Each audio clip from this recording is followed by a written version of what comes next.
Live. And we are the Coalition, loud and proud, outrage-porn-free, civilly disobedient media broadcasting live on the worldwide Coalition Media Network here at the GoLocal Live Broadcast Center in the heart of the city we love, Providence, Rhode Island. Although temporarily we are no longer a naked city here, based on the newfound puritanical urges of the fathers, if you will, the city fathers of Providence, Rhode Island. We are still a city of 1,000 stories. Facebook.com/The Coalition Radio. On the mighty Twitter at Coalition_radio. The mothership at coalitionradio.us. So, fun-packed evening tonight. Joining me in just a second is Alicia and Kelly. We're going to have a conversation for about a half hour or so about what we think are the biggest stories of the year. Kind of a little prognostication on the upcoming legislative calendar. And then from there, it's off to the races. Now, I haven't had a chance to meet him yet, so I'm going to butcher the name here. It's Alexander Kithis. Kites. Close. You got it. Okay. Almost. You got my name, Pat, so you're doing pretty good for the evening. There you go. So at 8 o'clock, of course, we go Libertarian Fabulous as we interview the campaign manager nationally of the Ruff Phillips campaign. Yes, it's not even 2019 yet, but yes, national political politics have begun, and yes, the race to the presidency of the United States has opened up, and interestingly enough, the first volleys, if you will, are going to be filled by the third largest party in the nation, the Libertarian Party of the United States. So, first of all, let me say to folks, if I hope you had a wonderful Christmas, regardless of what holiday you serve, whether it be Hanukkah, whether it be any one of a number of ethnic holidays, that's wonderful. And most importantly, we hope you have a wonderful new year. I'd like to thank everybody who helps me this year in presenting the Coalition as a form of, I believe, legitimate independent media here in Rhode Island. Of course, Josh and Kate and the entire crew here at Go Local Prov. Independent media is alive and well because of spirits like them. They've created this facility here on the heart of Providence, if you will, right on 90 Way Boston Street, the Go Local Live Broadcast Center. They provide quality programming throughout the day, from cultural to political to breaking news. It should be, for you, appointment media. I say media now because clearly we've moved beyond the analog age. And while talk radio is still an interesting format, and in certain cases practiced very, very well as an art form here in Rhode Island, we're moving on. And the ability to interview people live, or as I like to say, also through the miracle of Skype, has been astonishing this year. We've brought people into your homes from think tanks, universities, political organizations, literally from around the country. So the finest progressive and libertarian think tanks in America have joined us this year. And we've talked about issues that are not just outrage porn-free, not just civilly disobedient, but part of what should be the news fabric in America. We routinely talk here about free speech issues, the dawning of a new age in energy, Fourth Amendment issues, First Amendment issues, Second Amendment issues, sexuality, the right to practice sexuality as you choose, the right to engage in it on a commercial level if you so choose. We've had folks in the thought community here on every aspect of drug policy imaginable here in the state, both as it affects the individual patients, as it affects the economy, and also, quite frankly, as it affects civic life. Folks from CADO, Goldwater Institute, the American Civil Liberties Union, FIRE, the Libertarian Party, the Republican Party, the variety of progressive democratic institutions here. The people who fight against Invenergy have all joined us this year. And we hope next year to provide not only just the same quality of programming, but to actually amp it up a notch. Really fire it up. Because the central issue facing Rhode Island is not just the economy, not just its plans for the future, not the educational crisis that we woke up to just a few weeks ago that we find ourselves immersed in. It's also a crisis of spirit. Our leadership in this state has failed us on a generational level. I don't care whether they claim to be Democrats. I don't care if they claim to be Republicans, independents. They failed us. And it's simply not good enough, say for the example of education, to, I don't know, continue to ask for more time. We're out of time. We've lost generations to the educational holocaust that we call Rhode Island public schools. And there are a variety of discussions that can be had around it. But the one thing we must all agree on is that to simply reinvest and to quote-unquote reinvigorate and to rethink the way that we're doing things right now without looking to shatter the way that things do right now is intellectually dishonest. It is not terribly moral. There is absolutely no compassion in it because we seek merely at this point, if you listen to the educational experts in the state, to, I don't know, sentence another 10 years worth of our youth to the same level of almost mediocrity. And that's the problem in the state. In so many functions, we're not even mediocre. We've got a state hell-bent right now in terms of education that it seeks to stake territorial claims on who's got 50% of the children at a basic competency level. That's not good enough anymore. Nor are our answers to a gambling economy good enough anymore, nor are our answers to how we handle energy in the future of this state anymore, nor are our answers on how we, quote-unquote, engage in economic development. It's simply not good enough. And that's the conversation we're going to have this year. We will no longer allow ourselves to be deluded by urban myths, short-term solutions, quick fixes, based on, again, this quaint compact that exists allegedly between government and the individual. That if the individual sacrifices civil liberties and their own personal treasure to a government, acts of compassion will occur, fairness will be in play, and services will be given to the people that are at least adequate. We know now that no longer to be true. So it's time for us to move on. And damn it, at least we're going to try and move on here at the Coalition. So I thank all of you that listened to this. Going back to our 3-hour marathon on Fosta Sesta that which we were replaying this week. Over the next week or two, we'll be playing some of the greatest hits, if you will. Some of the most provocative programming that we've ever done, third rail issues. And we'll continue to address new issues. So joining me tonight is a longtime frequent offender to the Coalition, Alicia Ann Kelly. Welcome back. And we've got a few minutes to talk here as we wait for Alexander to come in. But I want to talk about what you thought, as someone who's intimately involved in politics, about the what you think the biggest stories of the year, and just kind of a setup to what you think is going to happen next year. What to you, as someone who has been involved at a very organic level, both on activist campaigns in terms of the fight against the Invenergy power plant, on a political level, with, for example, the Steiner campaign, and also just a human rights level with everything that you do involving progressive politics here in the state. What really resonated with you this year? I think there was so much that happened this year in all three of those wheelhouses, but I think beyond the Invenergy successes that we had, us in northwestern Rhode Island and beyond, I'm really proud of the Reform Caucus. Mm-hmm. I think that while that's something that we're looking forward to in 2019, we've gone back from when Mike Marcello, who was my district representative, and growing up in Scituate, I learned so much about politics from him, and I'm really thankful for that because I don't think I would be here without people like Mike Marcello. He planted that seed as far as having reform. He ran against the speaker, and he was unsuccessful, and then no longer represents my district. But the fact that we now have a caucus of people from a wide, when we talk about the Big Tent is very much represented in this caucus. I think that that's one of the things that I'm most proud about, from knocking doors in District 41 and hearing them speak about how they don't like what's happening on Smith Hill, to actually seeing elected officials finally stand up and say we're not okay with what's happening at the State House and we're going to take a stand. I think that's one of the largest wins we have in 2018, and that will bleed on into the next General Assembly.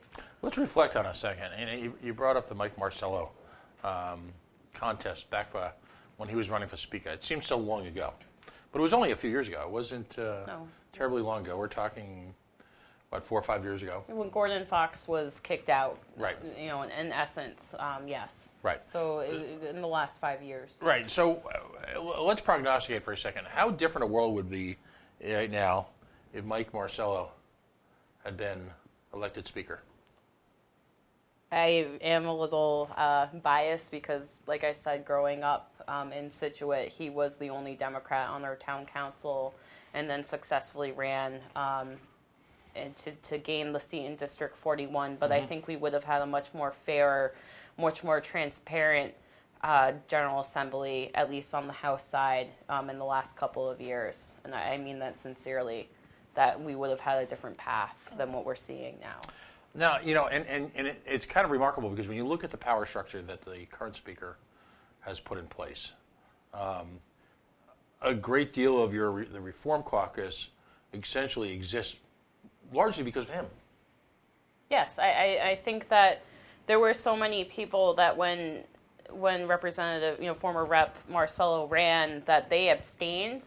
Right. So instead of voting for him or for Nicholas Mattiello, they abstained. And there were people who lost their seats because of that. Anna Simini, which was a wonderful progressive representative, she lost terribly, and he had a vengeance. And even Mike Marcello ended up losing his seat. While I don't think Nick interfered in that, I do feel that there were other races he interfered with, and we saw that again this year with Maura Walsh and how much his thumb was pressed into that primary.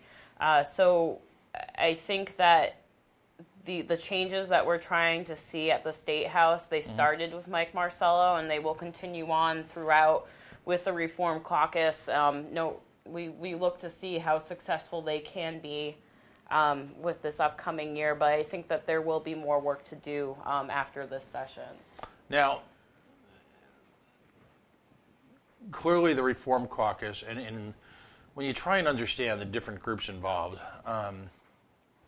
sensitive issue, they took there was a little bit of a hit there with the situation revolving around Representative-elect Asensio, but the caucus is very much alive, isn't it? I mean, there was a temptation to paint that issue with a broad brush across the caucus, but they eventually folks have closed ranks and are just ready to get engaged again. Is that correct? Right. I think that there's work to be done. The Projo recently reported on John Lombardi, Representative Lombardi, coming up and surfacing as the potential person to run.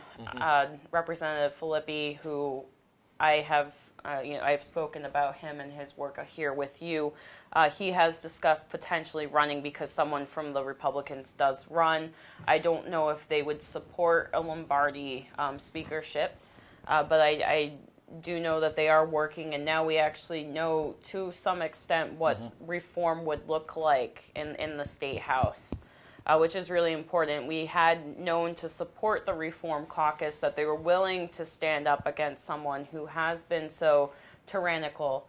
But now there's an actual something that you can speak and say, do you support these rules? Similar to the Green New Deal, if we're going to talk about energy policy, the Green New Deal is an idea, and yes, there is a subcommittee that will develop rules and develop legislation. But now the Reform Caucus is moving on beyond and saying these are what our concrete goals are. Okay. Any other ideas on who you think is going to, who's got the potential to run?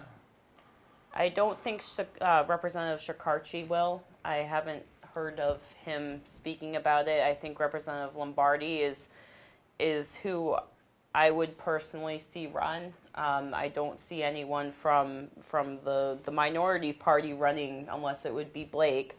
So, and that's something you should really talk about too, is the fracturing of the Republican Party in the House, because we had House Minority Leader Morgan, who totally went completely against her party, which I can respect in some extent, but I think fractured the governor's race even more, even though Trillo only got 4%. But I mean, they almost instantaneously removed her from being House Minority Representative. Right.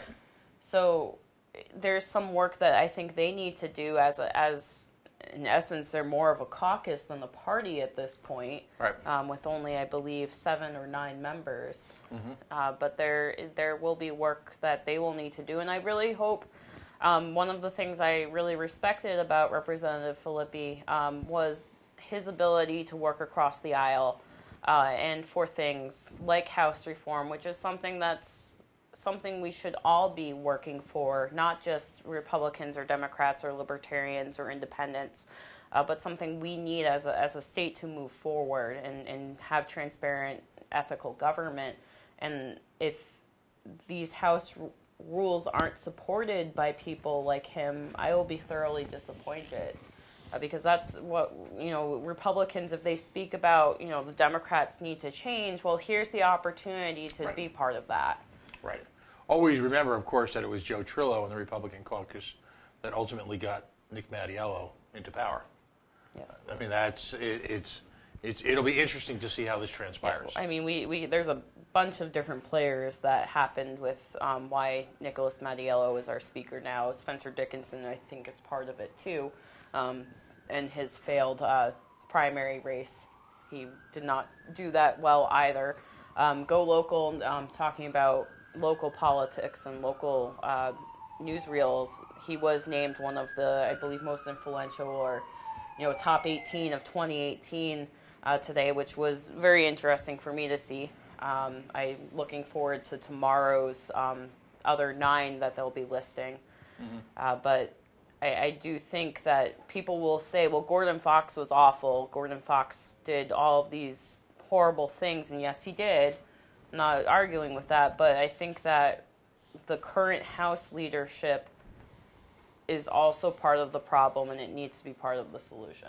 Right. I mean, if you look at the waning days of the last session, you saw Marvin Abney, who, all of these people profess to be good people. But when you see them, how they operate under the thumb of leadership, you see that they might be intrinsically good, but they are weak. Because they are willing to do, they were willing to follow orders. I was just following orders, which to me is the first step on the path to true evil. And for all the people, this is I'm not going to try and inflict this on you. The reason why I find all of this so offensive, it really was borne out in the educational testing that came out. Because for once, there was a series of tests, and you can argue about standardized tests. You can argue about teaching to the test. You can make all of those points. But using the same metrics that our neighbors to the north of Massachusetts use, you see how failed we are. And so when you look at the generations of folks who have inhabited the house up there, what we refer to here as Halitosis Hall, all respect to Rudy Cheeks, of course, who came up with the term. On one hand, it's amusing. They're kind of the usual suspects. They're not just rogues. There are rogues. There are, are characters. But you see really firsthand the true human cost of this. Yeah, there have been times where there are stories we saw with Representative Keeble and Representative Kazarian that there were things that happened at the State House that really I don't think were handled in necessarily the right way or the appropriate way, and Representative Blizewski deciding to say, look, I'm going to introduce legislation to try to fix that is important, but I am also concerned that a leader, which I have been a leader in some things, whether it be work or in the activist work that I do, there's a time where you have to sit and say, look, there's a right way and a wrong way of doing things, and I don't feel that's happening. But unfortunately, leadership, because there's so much control with the speaker, they're unable to, they can't break away, because if they break away, then they could potentially harm their constituents. So now we have one person who is controlling all, I believe, the other 74 House districts. And we know how it goes too. The Senate will approve legislation just for it to die in the House, and vice versa. We saw that with the Energy Facility Siting Board Act that passed overwhelmingly in the House and then died. I mean, while we are concentrating on the House right now, I do think that in the future, this reform will need to happen at the Senate level, and Sam Bell has pledged, to not support Senator Ruggiero, and I hope others in the future sessions will continue to do what we're seeing right now in the House. And while that might have started with Mike Marcello years ago, relative years ago, a couple of sessions ago, it will need to bleed into the Senate. Well, it's interesting you bring up Senator Sam Bell, newly elected. He was the only person of conscience, if you will, as I understand it. I may have missed a few others, who voted against Senator Ruggiero's continued leadership. All right, I'm not here to put you on the spot and comment about folks that you work alongside with politically. I'll take the positive end. That was a profile in leadership. That was a profile in courage. Yes. My comments, not yours, is that when I looked at Senator Nesselbush's rather tortured explanation of how she was trying to build bridges to where, hoping that he would, and my words, I'm paraphrasing here, but somehow sort of have this deathbed conversion to good government, to me is almost laughable, because my frustration with people like Senator Nesselbush, wonderful individual, accomplished attorney, is that for their pet issues, they can be quite progressive. But when it comes to corporate welfare and crony leadership and go along to get along and oppressive bills like the soda tax, she's all in with them. I support marriage equality to my core.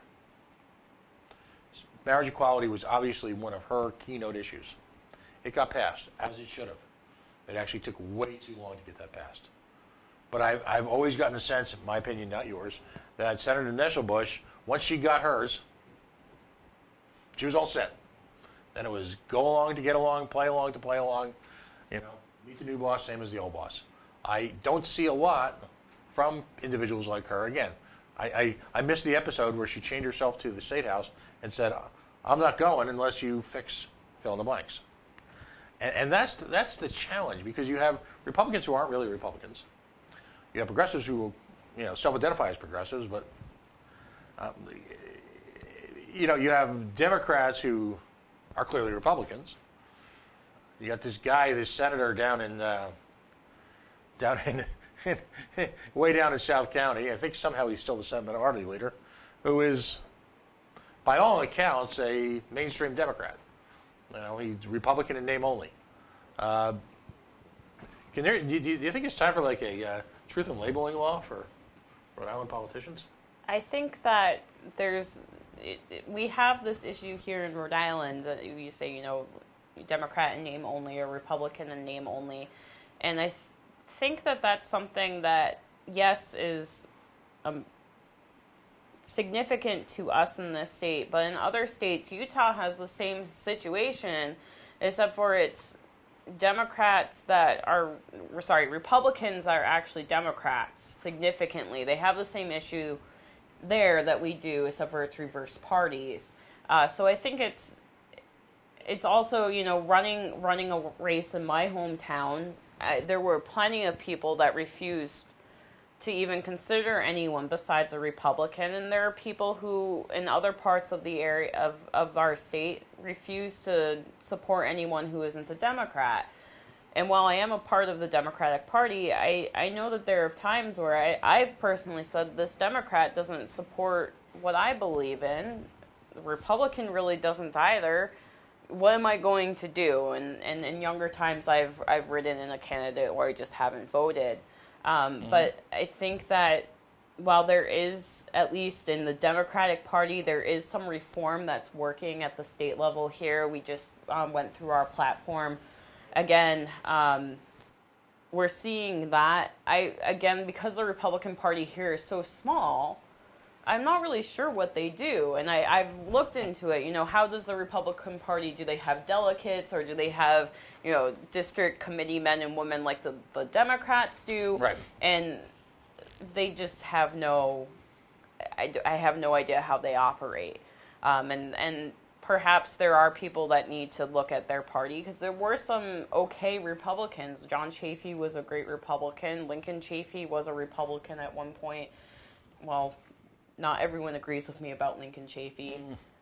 There were some things that he has done for this state that you can't ignore. But there's some bad stuff that he's done too. I think that if we need to look beyond the party. They've always been like that. That, yes, while I am a Democrat, we need to look beyond the party and look at the person, because I speak about Blake, that there are some things that he's really tried to push through, like making sure school committee meetings and town council and city council meetings, that they are available at the Secretary of State website, that you can go and watch the video instead of waiting for the minutes. And I think that's really important for open government. And that was a piece of legislation I thoroughly supported. Blake was also on top of privacy rules regarding data collected from these toll abominations. Yes, and that's something that I keep talking about. I drive by that toll four times. I hit a toll 4 times, driving down and driving back to work. What's happening with the data? And no one wants to answer what's happening with this data. What happens if there's something that, they want to track us and see where your car is going? No one wants to answer that. They just want to answer that our roads are being fixed. And our roads do need to be fixed, but at what cost with this data? Which brings up an interesting point. I mean, Gina Raimondo, the Department of Transportation reports to her. She could answer that question easily. Sure. I'm frustrated with all sorts of things with the political organizations, the establishment parties in the state, but I've never quite understood, and I understand that you and a lot of other people had held high hopes for Matt Brown. And I had him on the show a couple times, got to know him. Well, I don't agree with him politically. I found him to be a good person. And I found that I think he clearly would have done a better job than the current administration. Is there a point in time where progressives... And by the way, libertarians went through the same time. I mean, libertarians, a lot of us came from the Republican Party. And at a certain point in time, push came to shove. Our moment, of course, is when a certain presidential candidate, who is legendary in our circles, who clearly was not going to get the nomination, but was still rules were used against him to eliminate any chance he had of speaking. And this was a couple of conventions ago, and a lot of the growth in the Libertarian Party comes from that moment when they realized they could no longer be quote-unquote liberty Republicans, that they needed to find a home. And the Libertarian Party is that home. At a certain point, when do progressives reject Gina Raimondo? Because I can't understand why. I mean, I do and I don't. But clearly, no Democrat wants to see a Republican elected. But other than some lip service given to, and it's truly lip service given to a handful of issues, she is, well, in my mind, just as bad as some progressives would see Republicans as. I mean, she's terrible. I think that here in this state, there is the Libertarian Party, and then there's the Moderate Party. And well, it used to be the Moderate Party. Right. They are now non-existent. Non-compos mente. Yes. And there was hope, I think, with Bob Healy. Bob Healy, when I talk about Mike Marcello being one of the people I looked up to as a teenager, Bob Healy was one of those people too. And I think that people are afraid of leaving the Democratic Party. I was a major supporter of Dem Exit, which was the movement to leave the Democratic Party, but then the issue with that was there was no party for us to go to. There were many progressives that support the Green Party, but the Green Party is going through some issues at this time too. So, do we create a new party? Do we hang on to the moderates, or are we going to say, look, we're Democrats and we want to reform from within. And so that's why I actually am now in the party. I'm going to those meetings. I'm making sure that people are hearing, look, if we're going to be Democrats, let's be Democrats. Let's not be something else.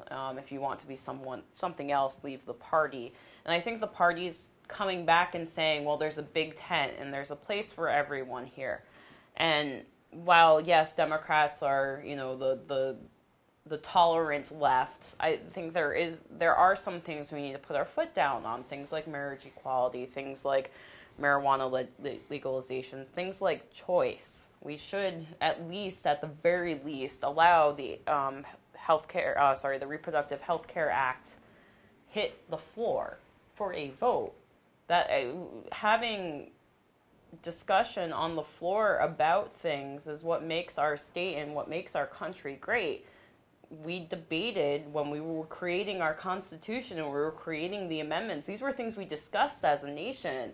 And it's not happening at our state level. And we were one of the 13 colonies. And now I'm getting worked up because that's how upsetting it is that this isn't happening anymore. Because we have a speaker who is deciding to not allow those situations to happen. And I don't think enough people know about that. So the Reproductive Rights Act, it really has taken on two different lives.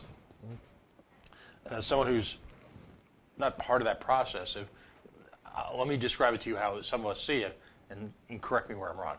So on one level, it is clearly an attempt to legislate into existence Roe v. Wade, where choice is available, and so that we're not subject to the whims of a partisan Supreme Court. Correct. On a second level, what it's become to amplify is the fight against the stranglehold that the Speaker's cabal, if you will, has on the flow of legislation. Yes. It's become an issue and also a much broader cause, if you will. Yeah, so, right, there's the two parts. The first one is let's codify Roe v. Wade. We're in the minority of states that have not codified Roe v. Wade. We also haven't codified parts of the Affordable Care Act. That was tried as well to be codified, and that didn't happen. And on the second hand, it's why this should be a slam dunk, right? We're Democrats. We're a democratic state. Why wouldn't we want to codify one of the major wins of the century, of last century? Why wouldn't we do that? And so, with speaking with my colleagues in the progressive room across the nation, they'll say, "Yeah, we haven't codified Roe v. Wade yet," and they'll say to me, "Well, Alicia, you're a Democratic, you are a full-blown, deep blue state. How has that not happened?" And then I start speaking about how our House is run, and to an extent how our Senate is run, and you see their eyes just kind of widen that they would never imagine something like that in their state. Right. Never mind one of the original 13 colonies. Correct. Right, who was born out of Roger Williams' goal for not just freedom of religion, but freedom from religion and freedom, if you will. It was sort of a precursor to, the ability to choose one's lifestyle and one's... Right, and if we're going to talk about, freedom from religion, I mean, right to life here in this state is significant. They're a significant player in our political fabric. They have lobbyists from the Catholic Church, and while one could debate, do they have the right to lobby or not? They are a nonprofit, in existence, but they're lobbying. And while other nonprofits lobby too, I'm concerned that in this state there's too many people who are afraid of representing one ideology and forgetting about the other ideologies. And choice isn't that people want us to go out, women to go and have abortions. No one wants to see suffering. But it's a choice between a woman and their health care provider, or if you don't want an abortion, between the doctor and whatever creator you decide to speak with. But that's a choice. That's a religious choice, and that's something that Roger Williams believed in, is freedom from having to be forced with a choice, or forced with an option, right, and instead having a choice. No, and so and yet there are people in the far right I heard it on the way in here today, who scoff at that as being a significant issue. Can you try and give voice, if you will, to why to women that is such a critical issue? Because clearly the mainstream media will follow it, but only in the sense of handicapping the election, in whether in its chances of passage or not. The right-wing element in the state decries it and diminishes it and attempts to, let's be blunt, at times make fun of it. Yet at the same time, if you look at a number of women's organizations in the state, it has become the battle cry. Can you try and explain that to the troglodytes out there? And which, I mean, I'm you know. Troglodyte isn't the word I would necessarily use, but yeah, if we're talking about why this is an important thing Right. for women, again, it's something my mother and I have talked about, that she remembers when Roe v. Wade happened as a young person around my age, and the basis of a lot of her political conversations are, well, Mom, do you realize that it's not codified? So all of that work that so many of your peers did back then, you know, if it gets overturned, which it could, we have no protection in this state. And again, I don't think that people are educated or they understand that Roe v. Wade can be overturned. It's part of our... But on a more, and that's critical. And believe me, I get that. But on a more intimate level, it is clearly an issue that, words for once fail me, and I'm going to make a mess of this, so I apologize in advance, that in large part is defined by sexuality, because the intimacy of the relationship between a woman's body and reproduction. Sure. And, you know, I'm not going to all of a sudden say that men aren't capable of understanding that, but to a certain degree, are men capable of really understanding that? That's a hard one to answer, but let's put it into perspective, right? As a woman, I'm expected to either somehow miraculously, you know, make sure I can never be raped, incest, violence, so forth. But that happens. That's a thing that happens. It's happened to friends and colleagues of mine. It's happened. We've heard the stories. So to an extent, I don't think that a male can understand that, because that's something that can't happen to them. But even in our society, there was male birth control that was tested by the FDA, and men got depressed, and there were some side effects like that based off of mood and things like that, and the FDA decided not to continue it. So there has been work to try to put the onus of reproduction on men as well, beyond using, you know, getting a vasectomy or using condoms or spermicide, Right. but ultimately we still are the bearers of children. So we can't, unless we get a hysterectomy, which, by the way, is very hard to get. As a 30-year-old woman, I would have to go through at least 6 to 12 months of bartering with my doctor to have that medical procedure done, while a 30-year-old peer who's male could very easily get his, you know, his whatever. This is the problem that we're seeing as women, is we are trying to take control of our reproductive health, and men and other uneducated women, or women who just simply don't care, are trying to take that from us. So yes, that's why I think part of why women are so passionate about this is we've been fighting for this, and people don't know what it truly means. And I think it's not just men. I think it's women too. Some women. I've had, you know, pro-life women who have screamed at me about this, and I don't really understand why, because I'm glad that they've been able to have a family if they so choose. But we want to also be able to have that right, that we aren't having to be raped or victims of incest.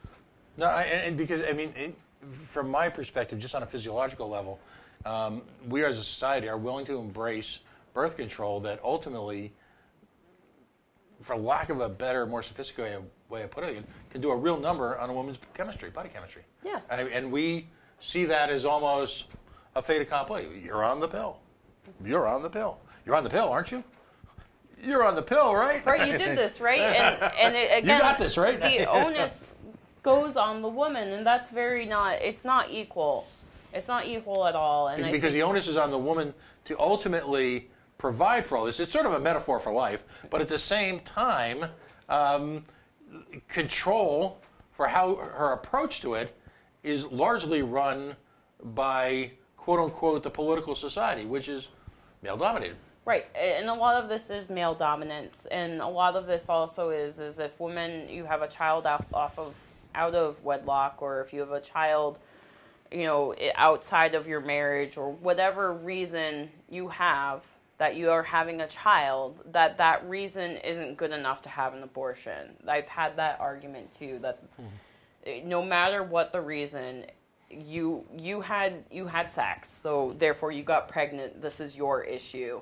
And after birth too, we see so many pro-lifers who are so, don't kill the fetus, and then baby is born and that support is gone. Right. Or the support is only given in certain ways. Mm-hmm. And so I think that if a woman, again, it's a discussion between her and her healthcare provider, and it shouldn't be anyone else. So is it fair to say, going into this legislative season, that this is really, and again, forgive my analogies here, but a stop, do not pass go, do not collect $200 issue, that the women's lobby, a variety of political groups that comprise men and women, are essentially pointing at the speaker and saying, all right, this is the proverbial legislative line in the sand. Yes, I think that it's coming to a head if it hasn't already, and that this is something that if you are unwilling to support this, then there will be issues. People went to they went to his district, and they went to women and said, why are you voting for the speaker?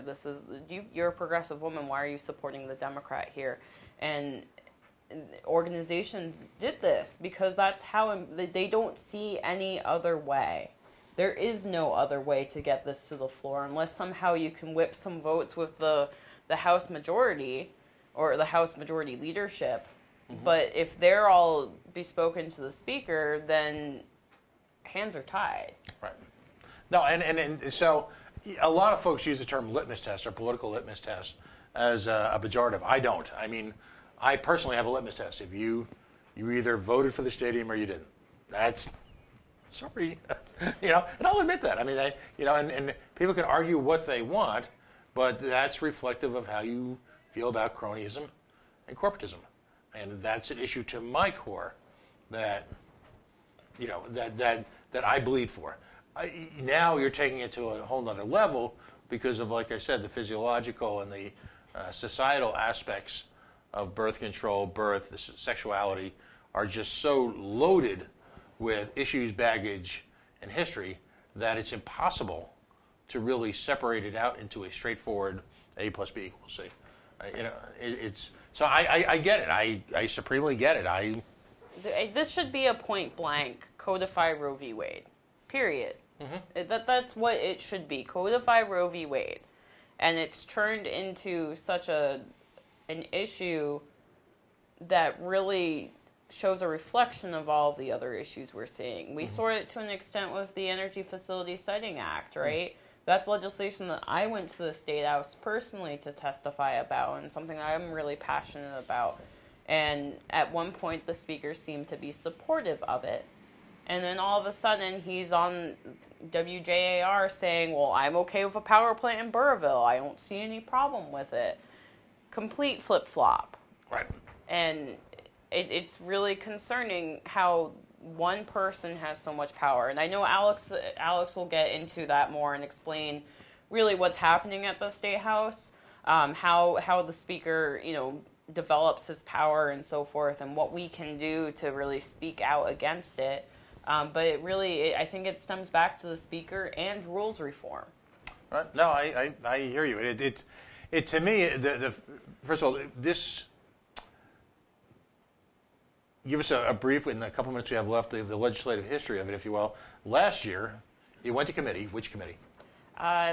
The Energy Facility Siting Board. The RHCA. Yeah. I don't remember. off the top of my head. Okay. But it died in committee. It died in committee. Yeah. And so is there an attempt now, I mean, that all these committees will be recast to a certain degree. There was not an amazing amount of turnover, but there was significant turnover in this election. People retiring, people getting ill, people getting arrested, the usual stuff, right?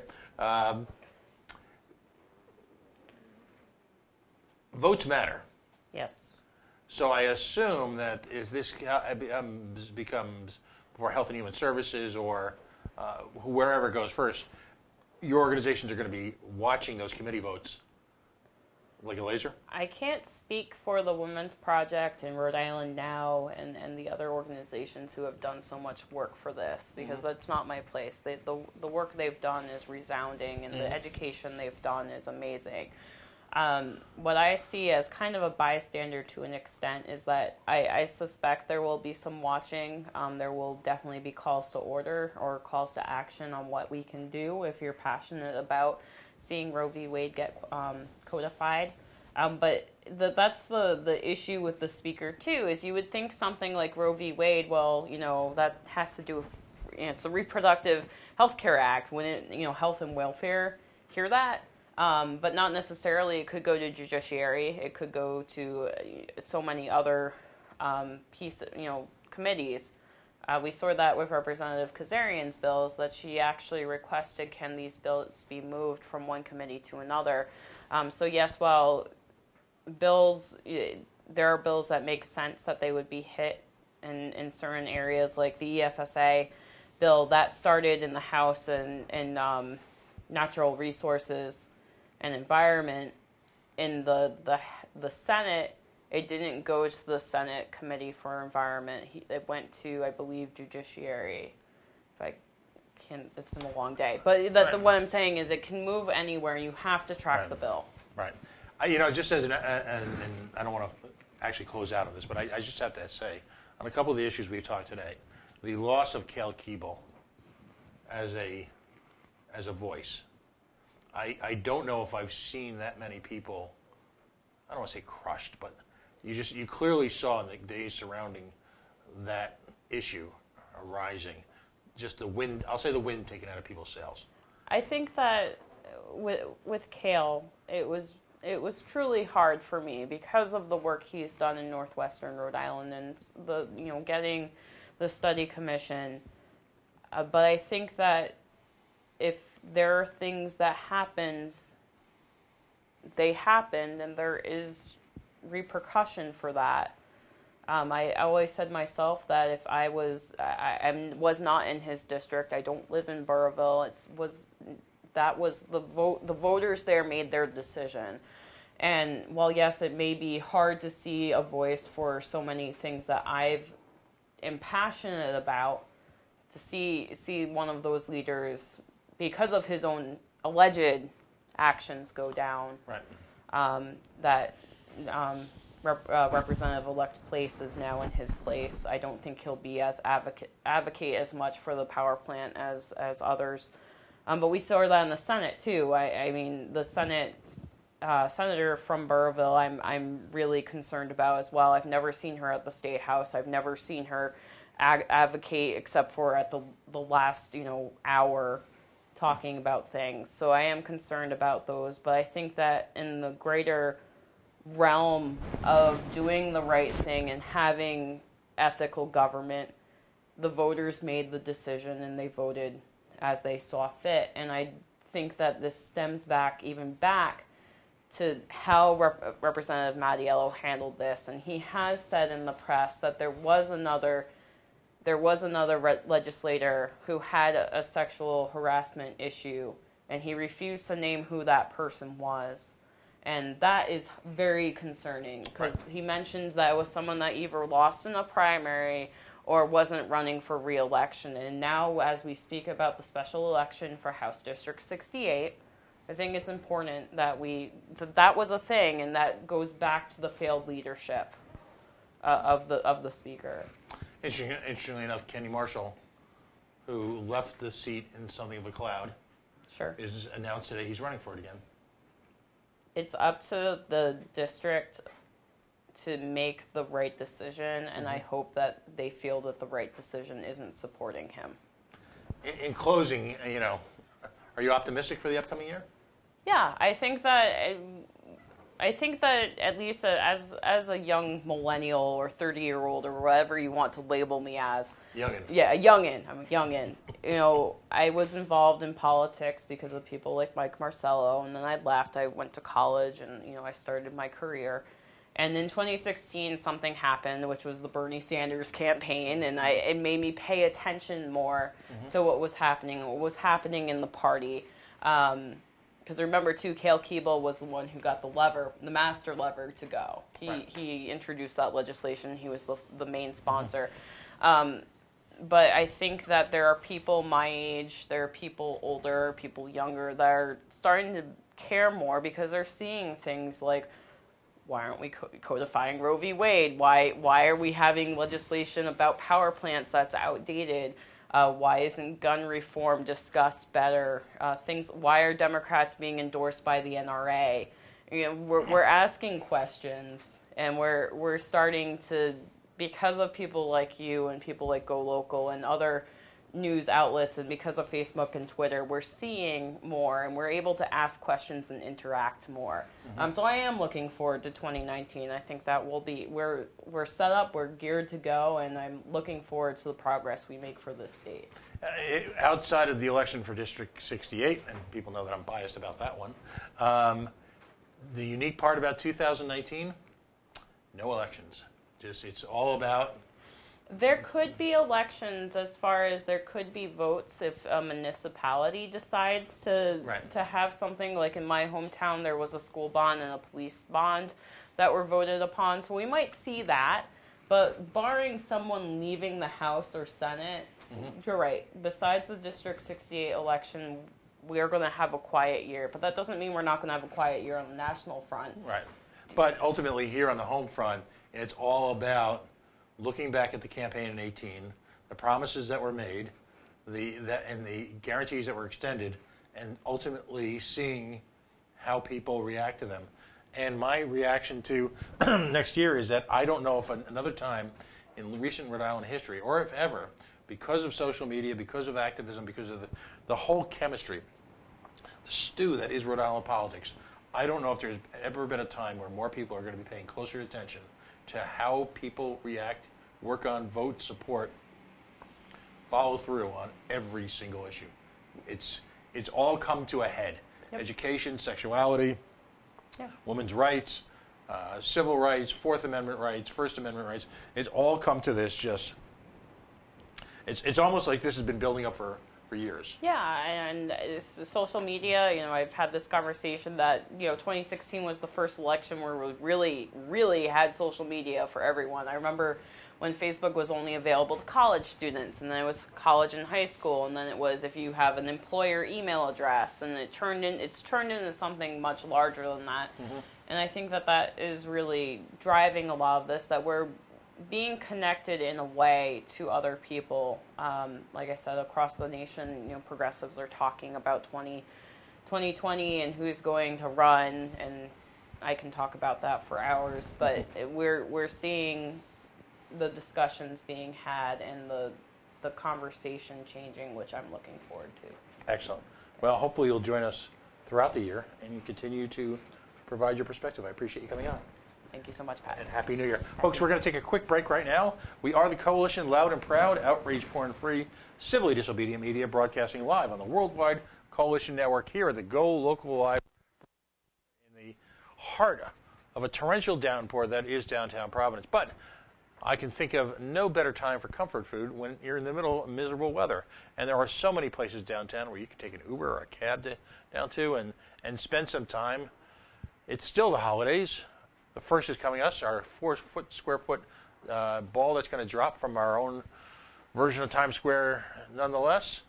But come out tonight and enjoy everything that Rhode Island has to offer. Facebook.com, Coalition Radio, on the Mighty Mighty Twitter at Coalition_radio. And of course, the mothership, coalitionradio.us. Stay tuned. We'll be right back.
And we are the Coalition, loud and proud, outrage porn-free, civilly disobedient media, broadcasting live on the Worldwide Coalition Network. Facebook.com/The Coalition Radio, on the mighty Twitter at Coalition_radio, and of course our website at coalitionradio.us, where you can find some of our Coalition 1.0 shows, back to our analog days on WPRO. One of the shows that I like to highlight, it's right on the front page, is Why You Must Join the American Civil Liberties Union. It's an interview we did probably 4 years ago with Stephen Brown, the executive director, and he goes through, I think, a rather provocative case story, if you will, of the history of the ACLU. How it supported both quote-unquote right-wing causes, quote-unquote left-wing causes, pointing out that the cause itself is ecumenical in nature. It's all about the protection of civil liberties, regardless of whose civil liberties we're talking about. I always like to think of the ACLU as, if they're really doing their job, everybody's mad at them. Earlier this week, we republished a 3-hour marathon we had with an organization called A Masked Swan. It's a Massachusetts sex workers and organization. And for 3 hours, we had a very provocative, I believe, high-level conversation, mainly because I just sat back and let them talk, but about sex workers' rights, the role of sex in our community, and the attempt by the government to engage, at that point, what seemed to be the beginning of now, and as the facts have borne out, a full-scale war on sexuality that is not unlike what happened to the quote-unquote war on drugs as it evolved from the 70s. Some could argue, and we've had Bella Robinson on last week from Coyote, we had Elizabeth Nolan Brown on for Reason, some could argue that, in fact, they are following the playbook, regardless of how failed the playbook is. That's the kind of programming we do here. Joining me tonight for the very first time, and I hope he's also a frequent contributor, is Alexander Kithis. Did I pronounce it right? Yes, yeah, you got it right. Okay, tough stuff here. How can I describe Alexander? He is a freelance writer for the Woonsocket Call with his urban farming, and at the same time, he is active in campaigns. And by the way, regardless of whether we agree with the politics or not, folks who engage in both the management of the support of, or actually the campaign, and or the candidate, are the true heroes in Rhode Island today, because their willingness to get off the damn keyboard and actually engage in the body politic and support that which they hold near and dear is what will ultimately reinvigorate civic life here in Rhode Island. But we're going to cover a lot of issues. We're going to start a little bit with urban farming. I want you to give a little bit of a background of what you do and how you got involved. And by the way, thanks for coming on. It's great to have you. Thanks so much for having me. So I guess the most interesting way to start this is that sometime in like the 2011, 12, I live in Woonsocket and I got chickens and they were illegal. Didn't know that. Yeah, so I feel like you actually may have weighed in. We wouldn't have known each other then, but and so I went through a very arduous process of getting the law changed, and it showed some of the nasty underbelly of Woonsocket politics trying to do that. But and let me tell you, Wooney politics are rough. That they are. It's very much who's your friend, who's your enemy kind of game. It's very non-issue based, at least not until recently. At two, Richard, what was that guy's name? Richard Fagnan? Yeah. Yeah. Oh yeah, that was a pretty big victory of 2018. Right. Him being voted off the council, but so I was able to successfully get the law changed with the help of some people on the council. Melissa Murray, for example, who I'm really good friends with still. And you served as her campaign manager, yes, correct? Yes, I did. Yeah, after the primary, this election, so she did win 60% of the vote, which was great. And so, so she was the one who kind of got that law passed, which was great. And right after that, I was talking to the editor of the Call at the time, and we were like, maybe I should start writing a column about urban agriculture and more broadly about the environment and how that stuff fits into politics in Rhode Island, nationwide, worldwide, whatever. So it's kind of blossomed from there, and I think I've been writing that since fall of 2013, so just over 5 years. Wow. Yeah. And as someone, I started right around that time, around 2012. Mm-hmm. I know the struggles to be constantly creative. Mm-hmm. Yeah. It's to be able to stick with it in an age where I call most media short attention span theater.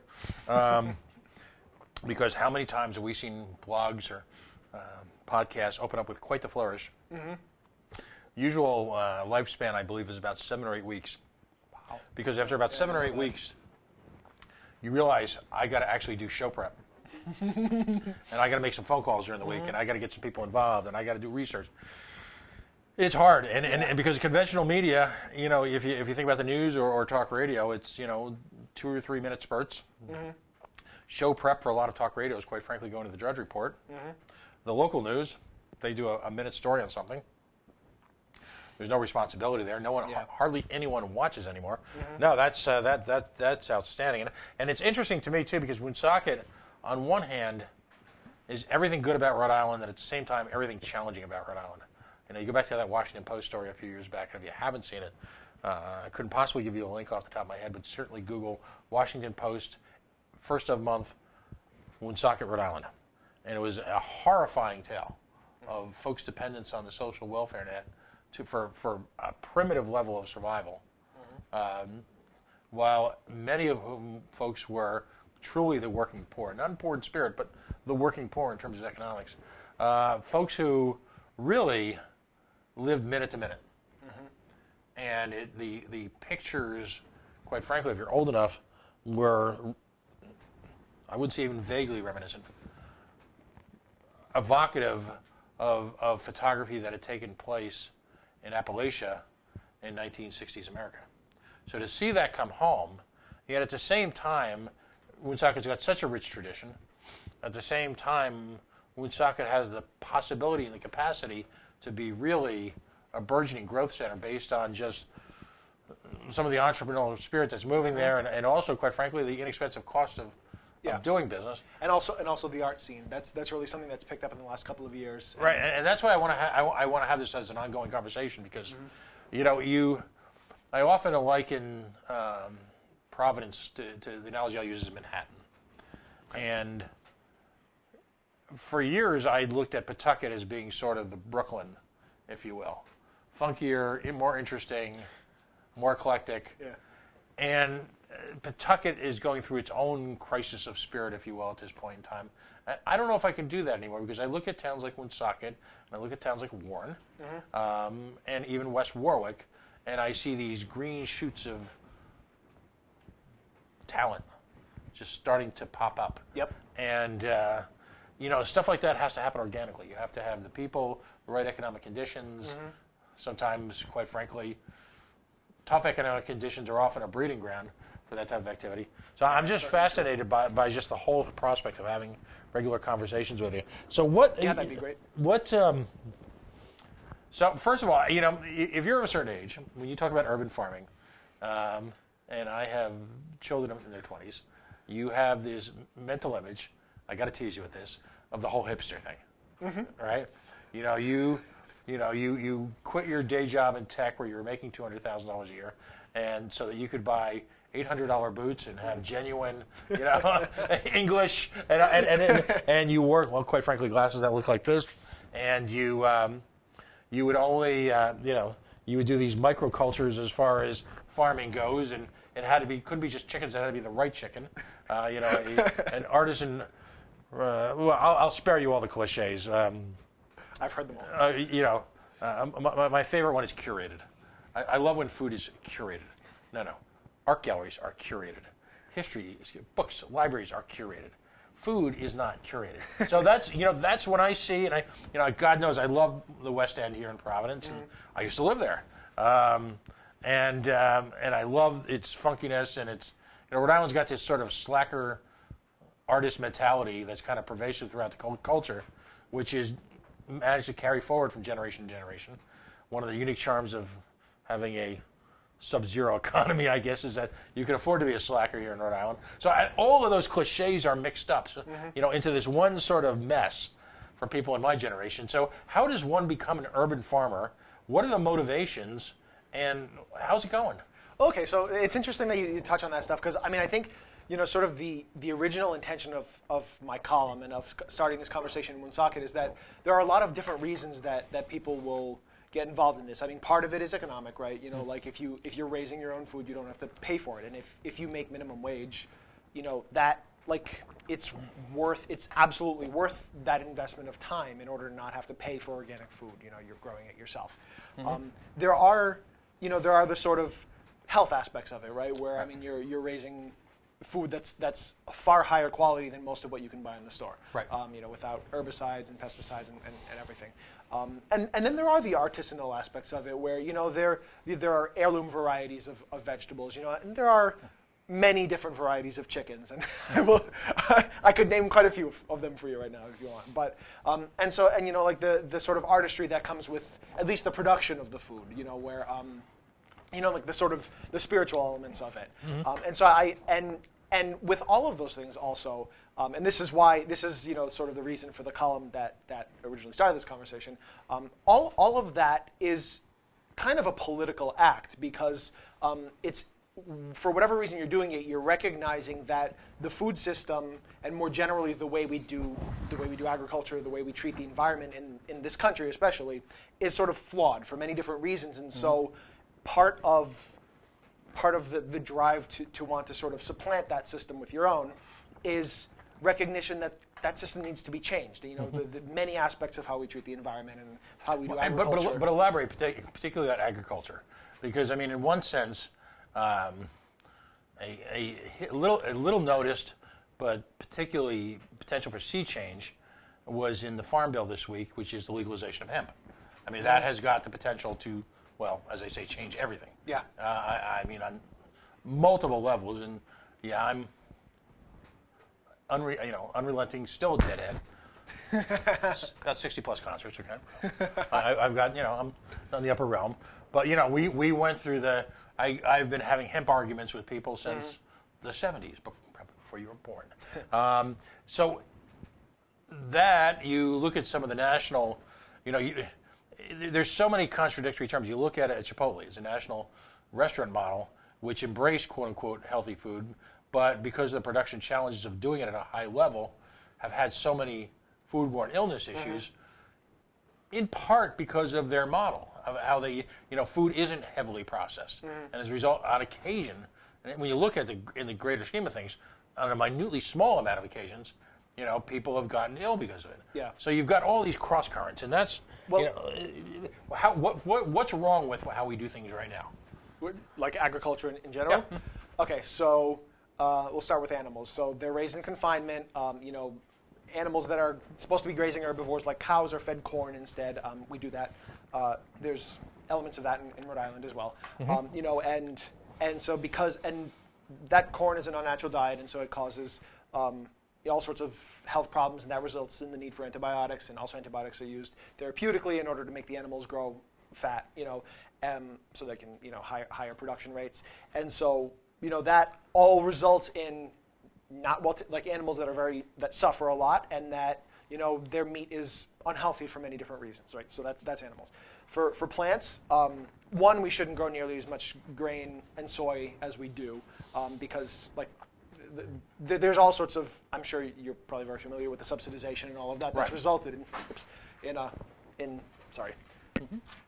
that problem. But the fact that we use large amounts of herbicides, large amounts of pesticides, artificial fertilizers that run off into the ocean and cause algal blooms, and therefore dead zones, and huge amounts of fossil fuel, to the tune of something like 10 calories of fossil fuel energy for 1 calorie of corn energy produced, which that results in all sorts of compounding problems, like the fact that beef is traditionally considered bad for the environment is in no small part because of corn being so bad for the environment, and because beef cows are fed corn, it compounds that issue. And even like the issue with biofuels, right? How that's made, the corn ethanol biofuels. The reason that they're really not good for the environment is because so much fossil fuel energy goes into growing the corn, and so it doesn't even make sense. The carbon footprint is carbon footprint's higher than oil. Charts. Yeah. Right. So, and if Iowa all of a sudden didn't have the first in the nation caucus, you would probably have. I find it ironic because I work in the truck business, and none of us will recommend that fuel, ethanol, to any of our customers. And the only place you find, just anecdotally, ethanol is at airports. And the reason why you find it at airports is because it's cheaper. And the reason why people buy it is because they have rental cars. And they want to fill it up with whatever crap they can because they don't care. I never realized that. Okay. So other than that, I don't know anyone in their right mind who uses ethanol. Other than probably some farmers in Iowa. And it's interesting that you touch on Iowa and that because there's one thing that I've taken to saying a lot, and that it's one of the few things that is just as much political suicide for a politician to cut funding for as the military is corn subsidies, because there's farm states control politics, and so the idea of cutting corn subsidies, which would result in healthier people, healthier agriculture, better environmental interfacing, they won't touch it because those subsidies drive elections. Right. So. And the irony is, one of the reasons I'm a libertarian is because I just see every time government does something, the unanticipated or should be anticipated side effects are enormous. And as we lurched into this all ethanol issue in the 90s heavily, you saw the price of corn being driven up in third world economies or near first world second world economies, if you will, like Mexico, which had the unintended effect of making it more difficult for people, to survive. Exacerbating poverty in those countries. Yeah. So you look at this, look at water, for example. I mean, our obsession with bottled water, but also our newfound obsession with using water to create milk out of nuts and all these different side effects of these manufactured processed foods create an imbalance in our ability to have clean potable water, which doesn't affect us that much in La Prave, but there are parts of the world where the impact is profound. Yes, certainly true. So that's why I'm intrigued, because we have for example, and it's interesting because my friend John Zambato is the vice chairman, I believe, of the farmers market that takes place in Pawtucket during the winter and down at the end of the Blackstone Boulevard in the summer, and they've got a very strict protocol there. If you're ever looking for a farmer's market, what's wonderful there is you won't get people posing, basically buying regular food at wholesale and then going to farmers. Believe it or not, people go to farmers markets who have nothing to do with how their food is raised. I've seen that happen. They've got a very strict operation. But so you see in Rhode Island now, there's proliferation of small farms. Yeah. What is there? So let me get back to your point about urban farming. How big a percentage of that is actually urban farming? Is urban farming typically, when I say subsistence, I mean in the fact that it never really moves beyond the immediate circle surrounding the farm, and how much of these small farms are actually more towards traditional farming communities, which would be South County, Western Rhode Island? Yeah. So no, in terms of that, I think we have one of the we have like the highest number of farmers markets per capita in the country, I think, or one of the highest. And we have a huge small scale sustainable farming community here that it's amazing and vibrant, but in terms of like urban farming is a tiny part of that. I mean, like when we're talking about urban farming, it's like somebody growing, a couple hundred square feet of tomatoes and and lettuce and chickens, for themselves. The legal structure is definitely not there in most cases for them to sell the stuff. But no, I mean, urban farming is very much subsistence, like you said. The small scale farmers are going to be like a couple of acres, like the farmers at in Cranston, the Southside Community Land Trust's land there in Cranston. I'm completely blanking, and Christina's going to get so mad at me.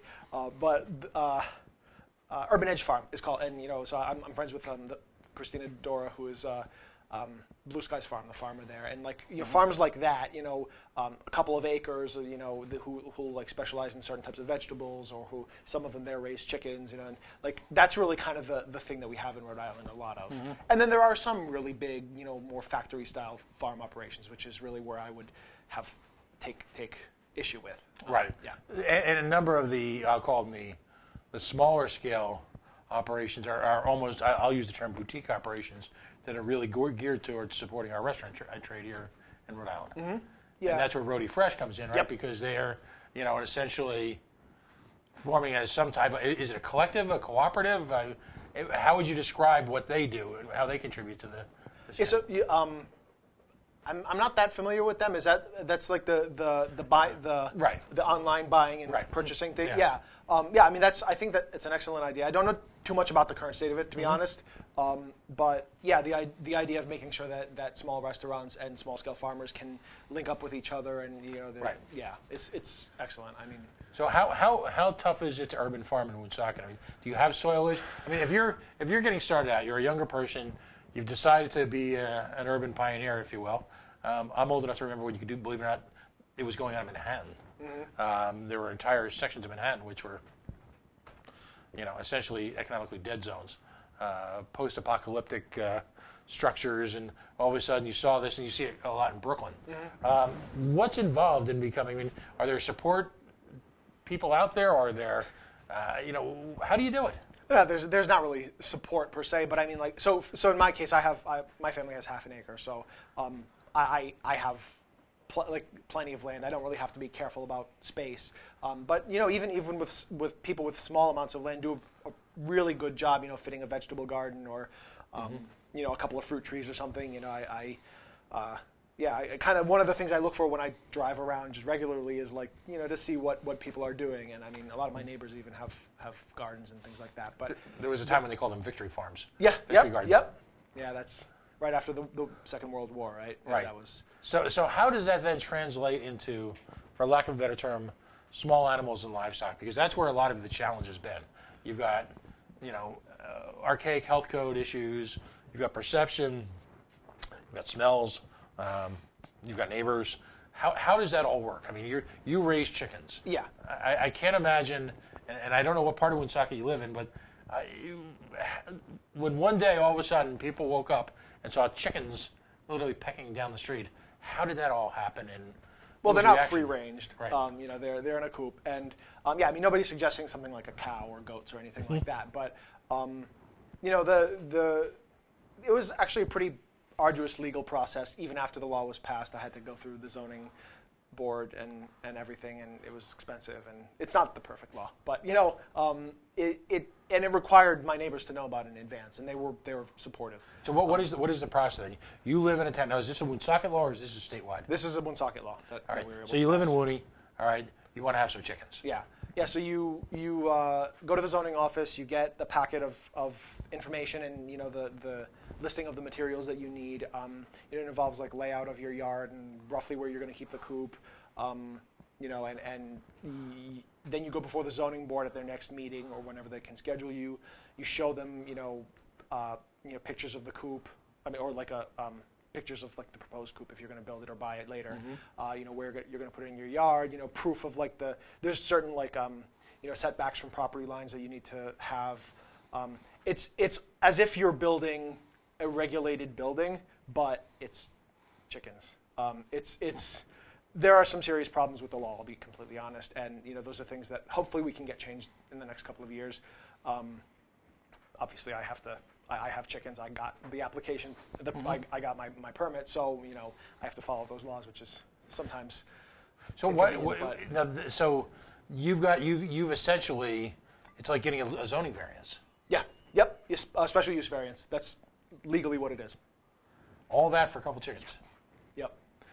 Yet most people, it's fair to say that a high portion of the target audience that might want to do this can't afford to get through the process. Yes, and that would be one of the fundamental things that I would want to change about the law, because it is, as it exists, I'll be the first to say that it's sort of a classist law, because it the intention of legalizing chickens is to allow people to do it with certain regulations to protect neighbors, but to allow people to do it so they can they can save money on organic eggs, and this doesn't exactly do that.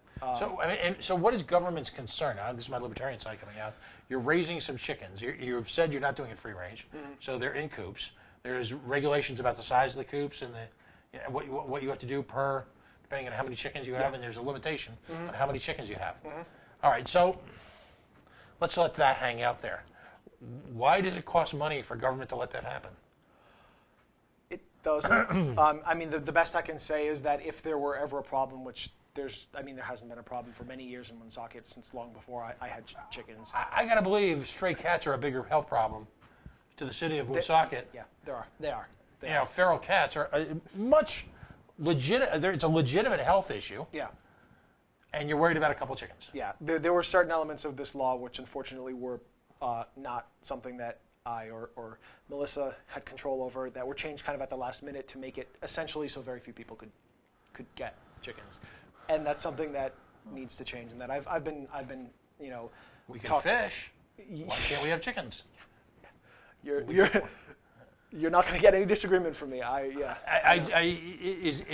And I'm not going to ask you. You live there. You're working within the system to make it better. So I'm not going to put these words in your mouth. But how much of this is? And I'll just say this rhetorically. How much of this is just a cash grab?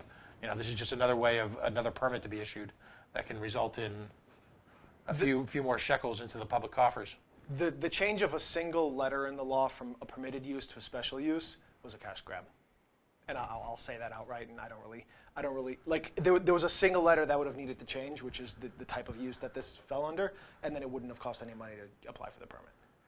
Right, and so that folks who the laws force people to be responsible. Mm-hmm. Although you now have the specter, if you will, of the chicken police.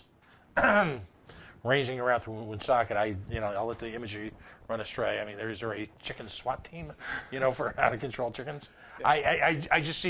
I see one of the great challenges to ending this sort of economic warfare that's waged clearly at the working poor is tickets, fines, permit fees, mm-hmm. things like that.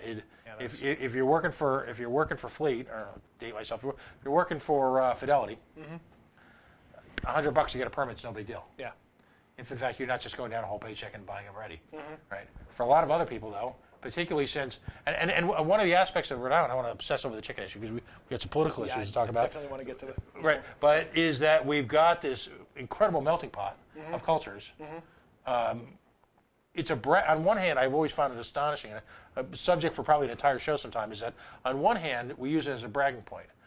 We bring people to Providence all the time. We show them this vast array of cultures, from Hmong to Vietnamese to Brazilian to just, you name it. Mm-hmm. We look at these amazing restaurants that they start, Peruvian restaurants here in Rhode Island. Who'd have thunk, right? Yeah. All right. And then what do we do to the people who are really very often responsible for the bootstrapping of these restaurants? We make it really expensive for them to get started mm-hmm. in a variety of businesses. That's another subject. Yeah, that's certainly an issue. I agree. So you're focusing your blog. Yes. And what's the name of the blog again? So the blog is called The Opinionated Farmer. Okay. It was originally my personal blog, and then the call gave me permission to publish my columns on there. And where can this be found? TheOpinionatedFarmer.wordpress.com. Excellent. And we put a link out there in the share that, and we'll continue to share that. Thanks.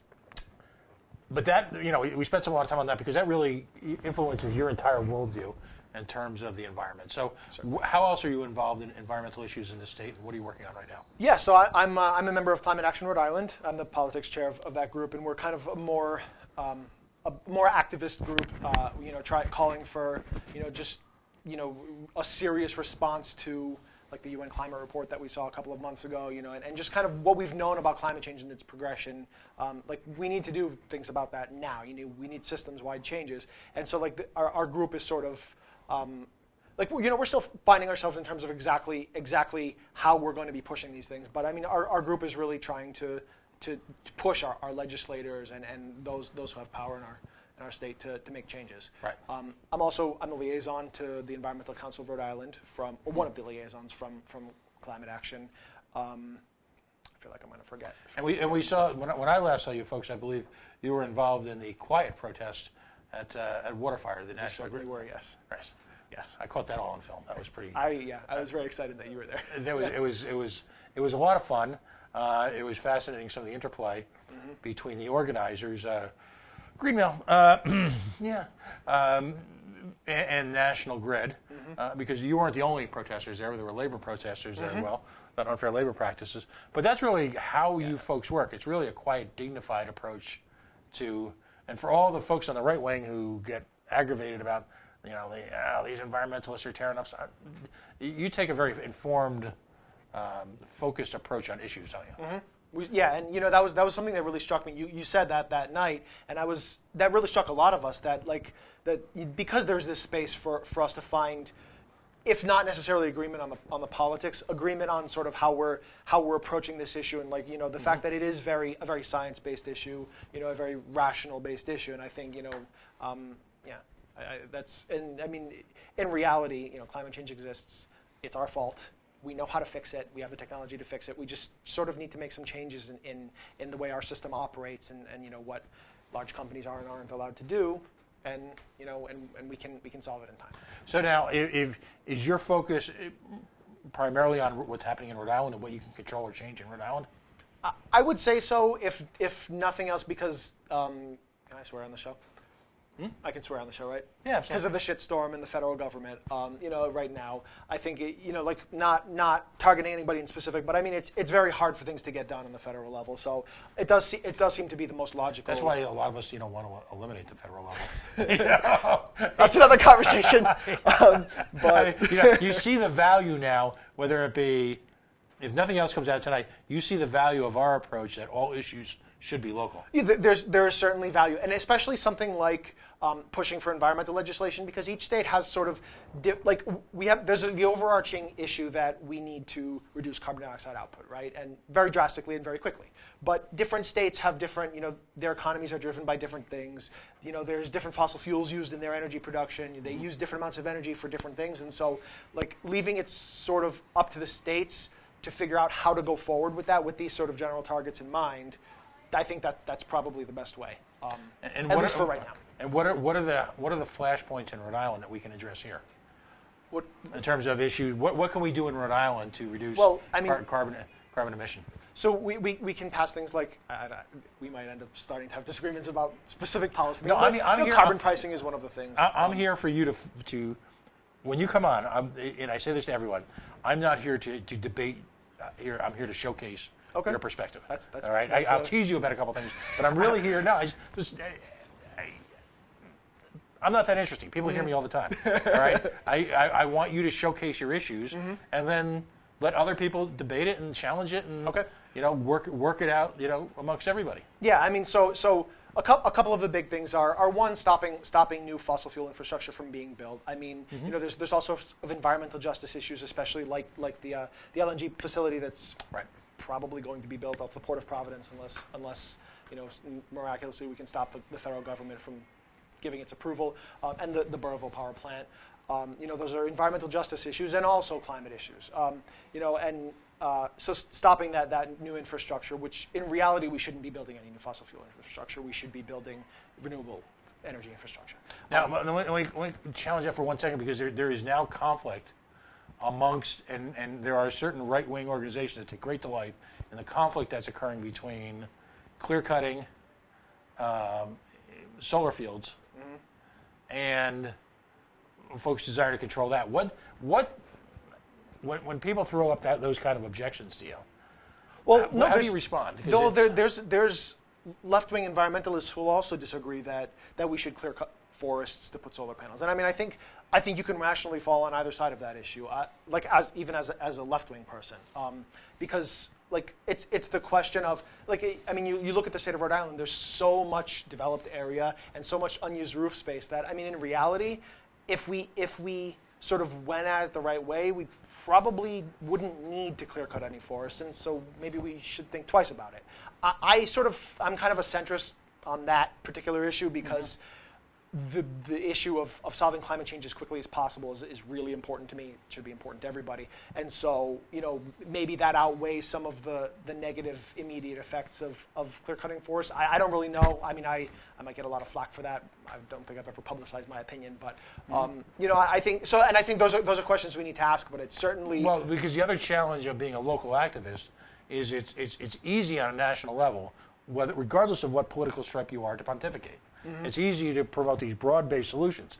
If you're an activist here in Rhode Island, whether it be stadiums or solar fields, you're face-to-face with the real-world consequences of that which you advocate for, and you have to be ready to deal with the after effects. Yeah, this isn't some think tank here. This is Rhode Island, where the politics are really the state sport. Yeah, and I mean, the same should certainly be said about something like an LNG facility, where on the federal level, with the moving forward with energy production, have it like whatever. Like from the federal level, it's very easy to say we should build this facility in Providence off the port, whatever, it doesn't matter. But then when you're on the local level and you see the fact that those people who are some of the most disadvantaged in the state are going to get yet another environmentally damaging facility right next door. And that's where the term economic racism comes in, because whether it be casinos or whether it be prison for hires, whether it be power plants, as I pointed out to the editor-in-chief of the Providence Journal one afternoon on TV, if you like it so much, why don't you build it on Blackstone Boulevard? We all know. NIMBY. Yeah, it's it's very easy. I mean, Burrowville, and it looks like it's dead, but they've already got a facility up there. They're already shouldering their part of the equation here. If you allow it to be defined by the people who obsess over 19th century power plant infrastructure. So that's where the economic racism from my friend Dr. Peter Nightingale describes it. So it's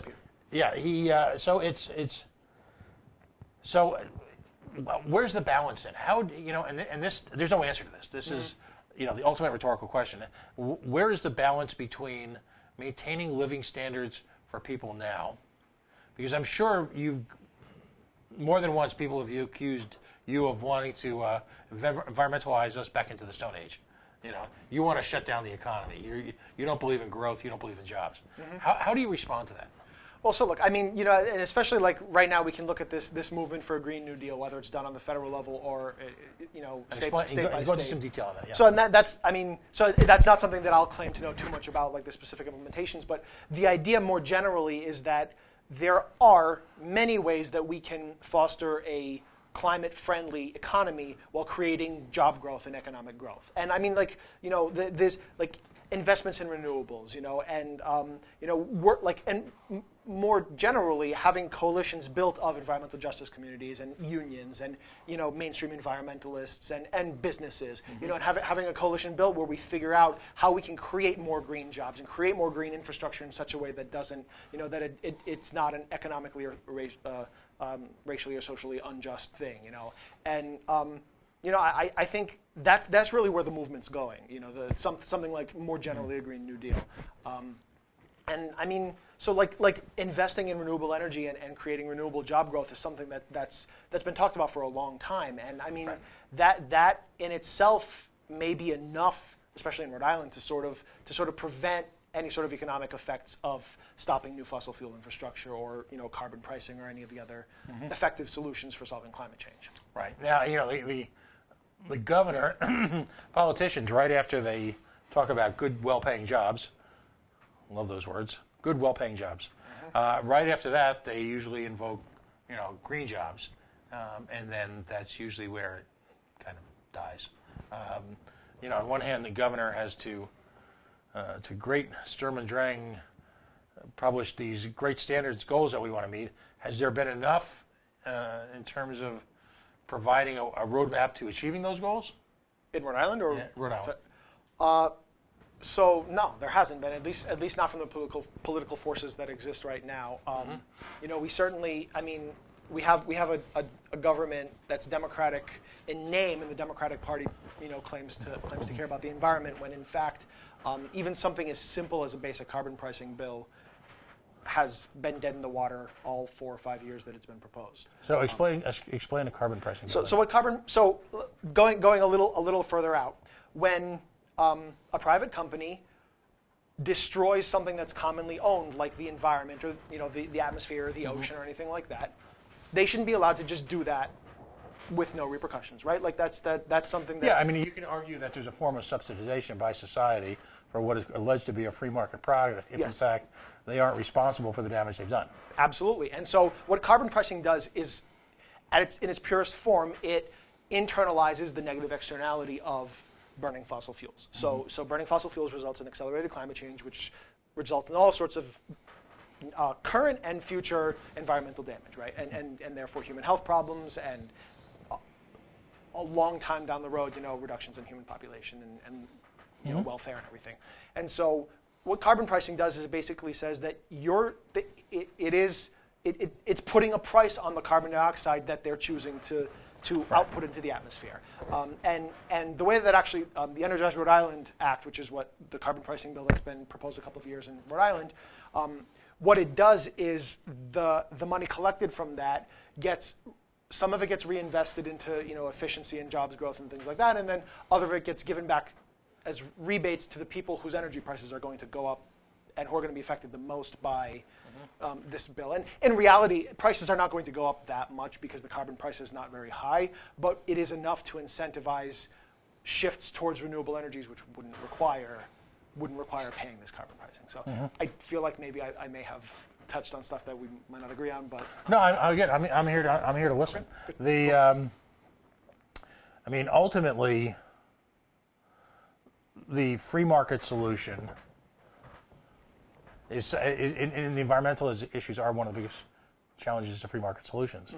But the question remains, and you've had this mass uprising now in France that has been ostensibly tied in part to some of these issues, and you see the political unrest that is generated because of the perception that this is an economy killer.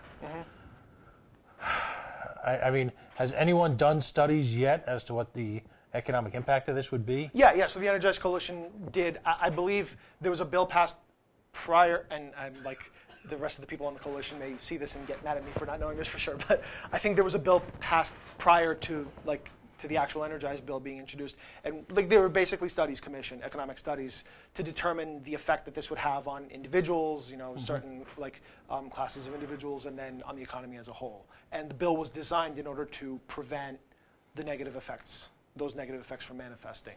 And the issue in France, yes, it is nominally tied to this, but it's a lot more about representation and about the government sort of brute forcing through some of these things without taking into account the economic effects on people.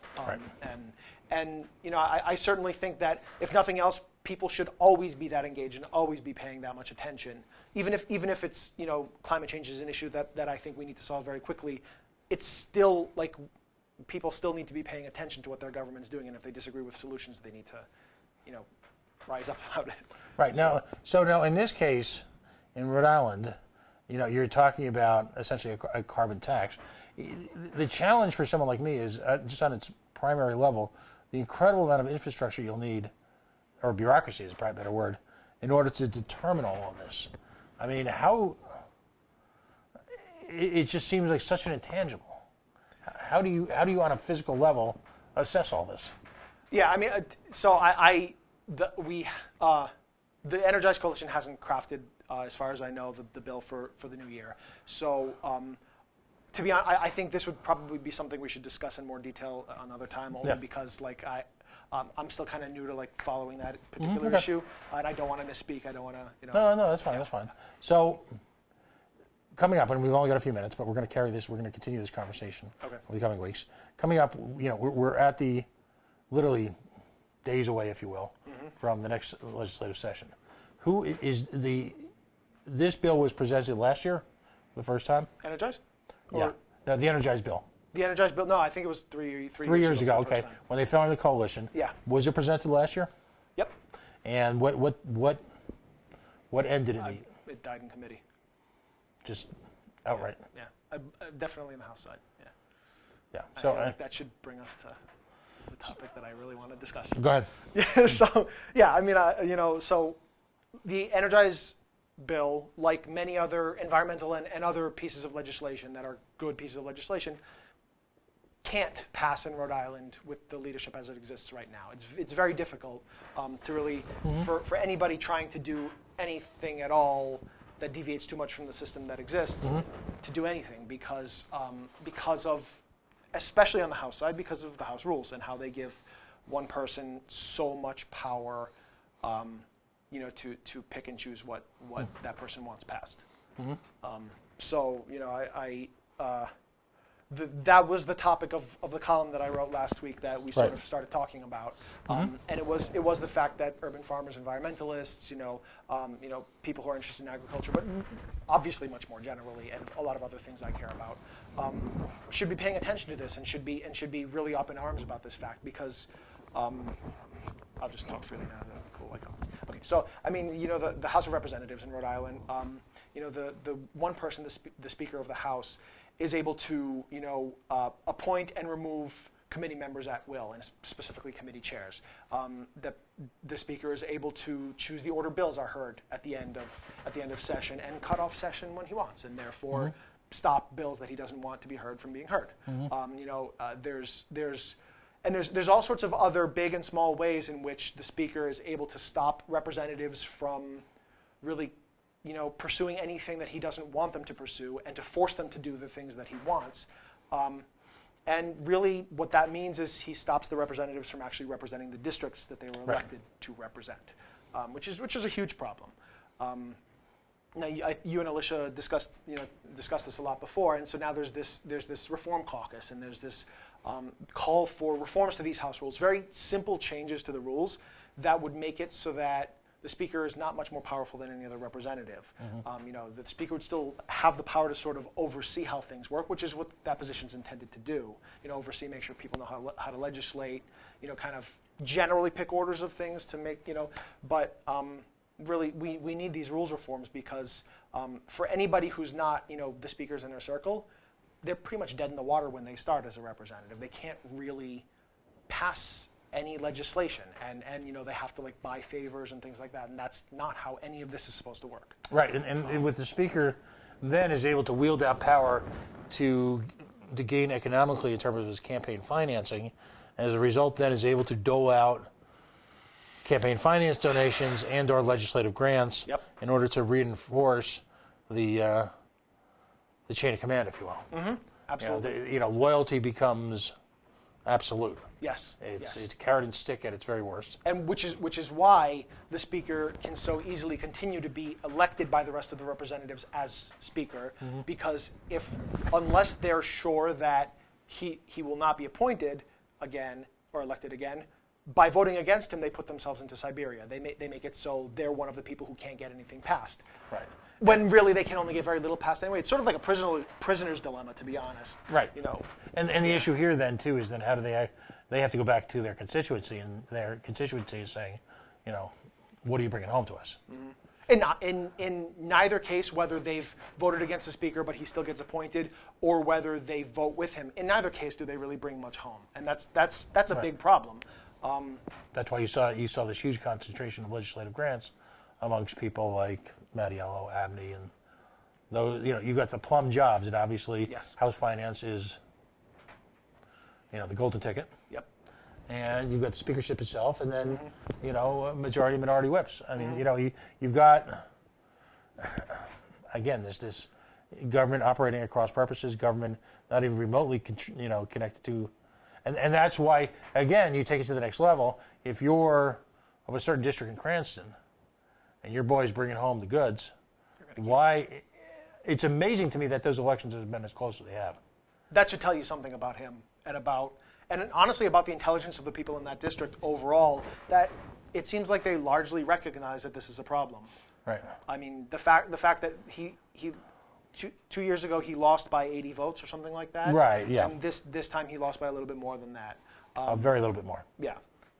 Yeah. So I wasn't sure what the number was, but yeah. So I mean, that does say something, you know, and yeah, we'll see. I mean, so there's this group right now, Rhode Islanders for Reform, and I canvassed for them once in Chris Blazewski's district, you know, and what they're trying to do is basically get more reps to either join the Reform Caucus or just to publicly commit to House rules reforms, which should be a very simple thing and is also not a very sexy thing, you know, to talk about in the general public. But I mean, yeah, but there's a growing recognition that the logjam that exists up there is detrimental to all of us. Now, Mr. Blazewski obviously is an interesting story in and of himself. Has he committed to the Reform Caucus? Is he still? He has not. I mean, right before the Lofton Asensio scandal, there was a great deal of effort being exercised, and that seems, at least to the public eye, to have gone quiet. Effort by? To convince, I use the word convince gently, Mr. Blazewski to join, because he is seen as, by some, I'm not putting words in your mouth, by people like me as sort of the member of the member of the progressives that he's effectively co-opted. So he could say, well, I've got a progressive here. He's The that token progressive. Yeah, he's leadership. right. He's that guy right And now. I'm saying nothing about Blazewski. I'm saying everything about Mattiello in this case. But yeah, like yeah, meaning that. Well, and the frustration here is you've got, if you're, let's just say you're not a progressive, but you share a lot of the same goals. Someone like myself, when I look at a Blazewski, and when I look at a Nesselbush, their steadfast refusal, despite being self-described as progressives, to engage in any type of confrontation with a leadership which holds back not only pure progressive values and issues, but the type of good government issues that all of us can agree on, is infuriating. It is infuriating. I mean, the way that I've described it, and I've talked to Republican friends about this, and the way that I've described it, as sort of any of us who are, like have half a brain about this stuff, is like there's this giant monolith sitting there in the State House of reps and Jabba the Hutt. Well, yes, yeah. I mean that's really just kind of sits there and doesn't really want to change very much, and doesn't really want to fight for the issues that Rhode Islanders want them to fight for. And anybody who deviates from that, whether they're on the right or the left or whatever, gets thrown into Siberia. And it's the I think it's sort of tied to the there's this language that I've heard used a lot, service, like calling anybody elected to office as serving, when in fact that's not true. That's bullshit as far as I'm concerned. That terminology is bullshit. If you're elected to public office and you sit there doing nothing, you're not in service to anybody. You would be better off removed from public office. And I will say that. I'm not going to start listing names. That's a bad idea. But that's the truth with most of our representatives. It seems to be the case where they get elected and they don't do very much, or they're okay with with leadership preventing them from doing very much as long as they can maintain their seats. And I think that's not right. There's a lot of things I care about that have been prevented because of that. And well, you go in there, and if your belief systems are being violated, you should be willing to risk your job. This is not a coronation. It's certainly. It is. You should be willing. People always talk about character being doing the right thing when no one's looking. In terms of politics, I believe character is doing the right thing when everyone's looking. And quite frankly, what I mean by that is, putting it on the line. There's a guy running for, without co-opting your segment here, but there's a guy running for District 68. His name is Bill Hunt.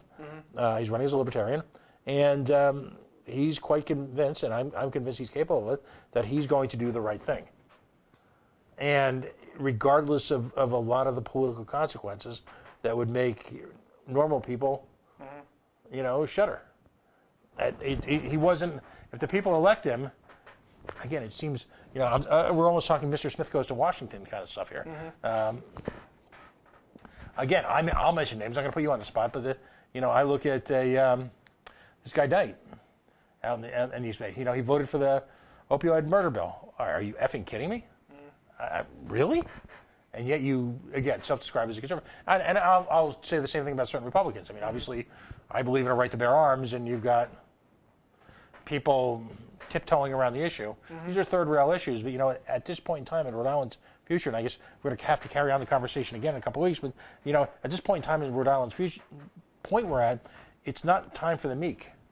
I certainly agree with that. And I think one of the things that really should be driven home is that at the end of the day, whether you and another person who are both willing to be shit stirrers agree on politics or not, you should, if you're elected into public office, you should go into that State House and you should be able to argue about these, find solutions and common ground, or not, but to be able to argue about these things and create legislation that in some way, shape, or form helps people and solves these issues. And you know what? I actually have the belief that there's a lot more common ground than we're allowed to really see in term between the. Well, and that's a subject for our next time, is why certain parties exist to essentially vilify other people, create fear, antagonism, and hatred amongst people, so that people don't work together.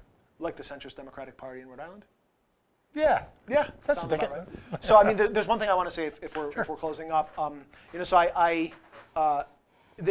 It's really important right now that everybody calls their representative and tells them, as their constituent, to vote for House rules reforms. I mean, and that's regardless of, to me, that's regardless of whether you're Democrat, Republican, Libertarian. Yep. It's just such abundant common sense that we need to, in fact, my advice would be to get some people involved who aren't necessarily progressive Democrats, because I'm convinced we have tolls in this state because the Republicans decided to make it a Republican issue.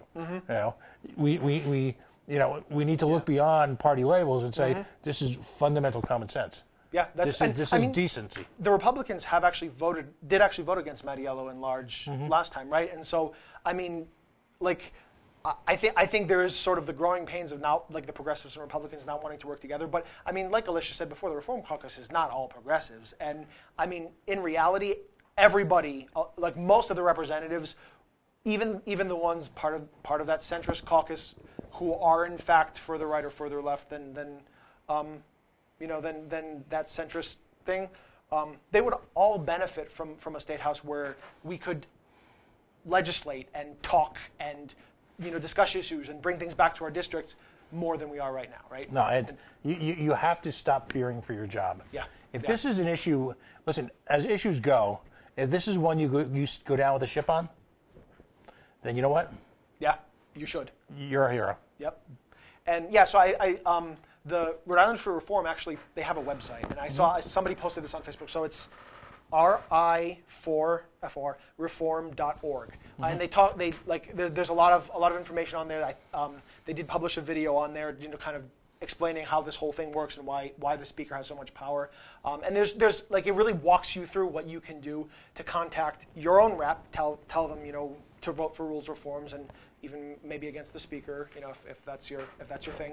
And also, like, one thing that's really been understated, and they talk about this a lot there, and it kind of makes sense to me, like, thank the representatives who have gone out on a limb. That's an excellent point, whether it be the people who saved medical cannabis, the people who voted against the stadium, the people who do the right thing.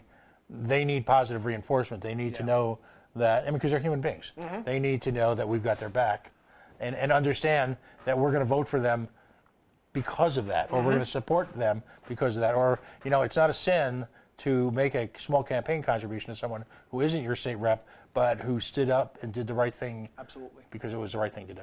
Yeah, and that really touches upon what you were saying before, how, like, if they're going out on a limb, and if they're doing this even with the possibility of losing their position next election, like, they're doing it because they want to better represent the people who elected them, and they want to better represent Rhode Islanders, and so they need to know that was successful, that people recognize that what they're doing is the right thing. Right. Because if they don't, if you're going to lose with leadership and you're going to lose with your constituents, like, if that seems like, unless you're really self-motivated, it's a hard thing to maintain. So, people need to know that they're doing the right thing. And, Absolutely. Yeah. Well, thank you for coming on. Thank you so much for having me. This was a really good conversation. And we'll continue this. Absolutely. We're going to be mixing it up a little bit more now that the election season is behind us. So, Yes. And our primary focus is going to be the General Assembly calendar. Good and bad, the good, bad, and the ugly. Awesome. We're going to jump now out to a very quick break because we've got someone nationally waiting to come on the line, Alexander Kithis. Thank you very much for coming on. Thanks for having me. We are the Coalition, loud and proud, outrage porn-free, civilly disobedient media. Folks, stay tuned. We'll be right back.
And we are back. We are the Coalition, loud and proud, outrage porn-free, civilly disobedient media, broadcasting live on the Worldwide Coalition Media Network here at the GoLocal Live Broadcast Center in a monsoon-like Providence winter night. Facebook.com/The Coalition Radio, on the mighty Twitter at Coalition_radio, and of course the mothership, CoalitionRadio.us. Folks, if you haven't taken a moment, if you could, just follow us on one of those media formats. Independent media has to struggle to make its way through the white noise and the crap that pervades media in general. Your help in doing that goes a long way to our success.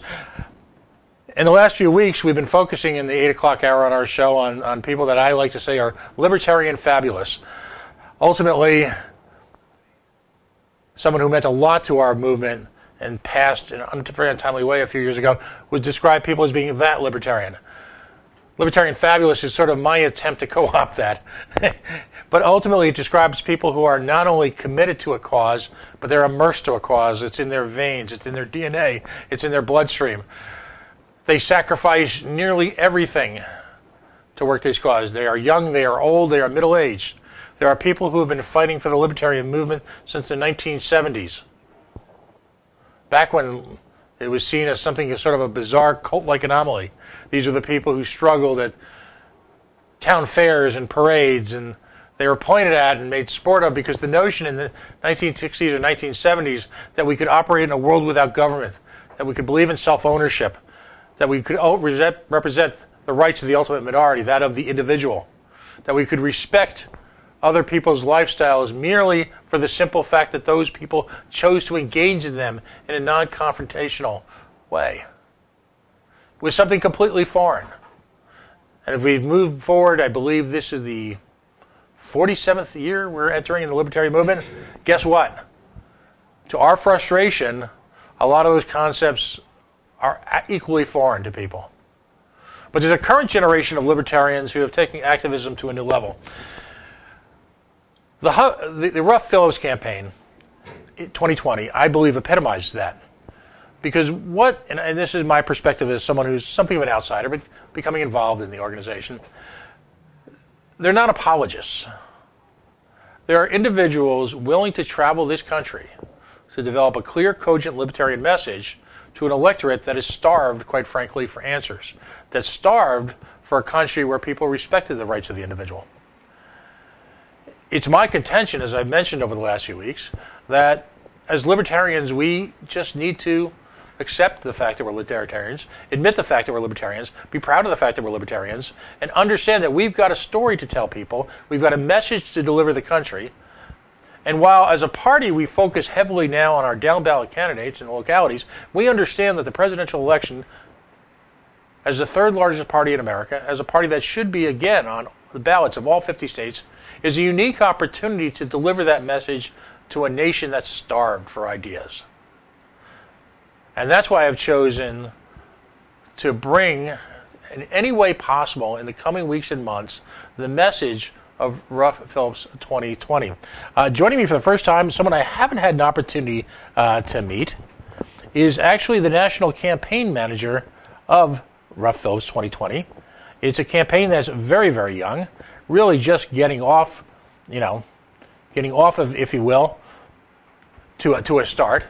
It's very early in the presidential election process, and actually that's something that I'm thrilled about the level of engagement that they're displaying. Because quite frankly, getting out in front of the apologists, the folks who are more concerned about short-term political gains, as opposed to delivering our message, I think are going to be surprised by the strength of ideas and, quite frankly, the ferocity of this campaign. I'd like to introduce you for the first time, Emily Hurley. Again, she is the national campaign manager for Ruff Phillips 2020. Welcome to the coalition for the very first time. Thank you so much for having me on. So, first of all, tell us, you guys, there's a trend here. I always like to open up with a little bit of your backstory. Tell us how you became a libertarian. One of my favorite things to do, and if folks have been kind enough to watch on and off the last couple of weeks, have seen, I do this every week. I ask folks for what their libertarian moment was. So tell us about yourself, how you got involved, and what happened that all of a sudden you woke up and took the hard path. I'll just say this, there's a lot of folks who are very, very good at what they do here in the libertarian movement. And it would be far easier as a lifestyle, as a belief system. It would be an easy sellout to go work for the duopoly. They'd probably be, in some cases, be very financially successful in doing so for that huge machine. But what brought Emily to this moment in time? Oh gosh, I don't know if I had a single aha, I'm a libertarian moment. Right. But I can say that I think I was primed for it my whole life by our very own warmongering government. Mm-hmm. I was born in 1985, and one of my very first vivid memories was listening to the song Proud to be an American on the radio right after they announced the Desert Storm.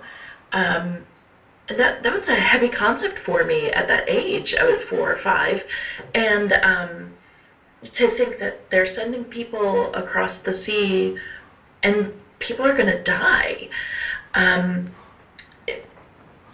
wasn't raised in a political family, but I always knew there was something wrong with war.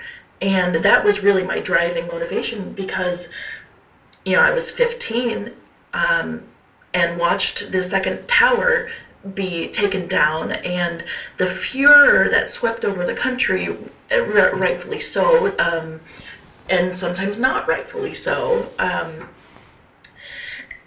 I felt like I was raised to think that war was inevitable, that racism was inevitable, and it was all wrong.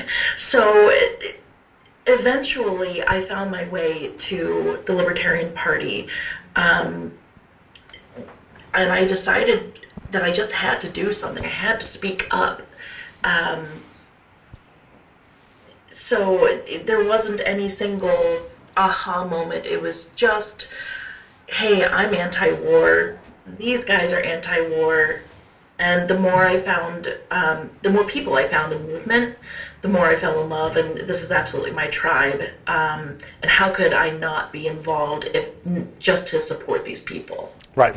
No, that's excellent. It's interesting because there's so many different motivations. I lost friends in the Trade Center.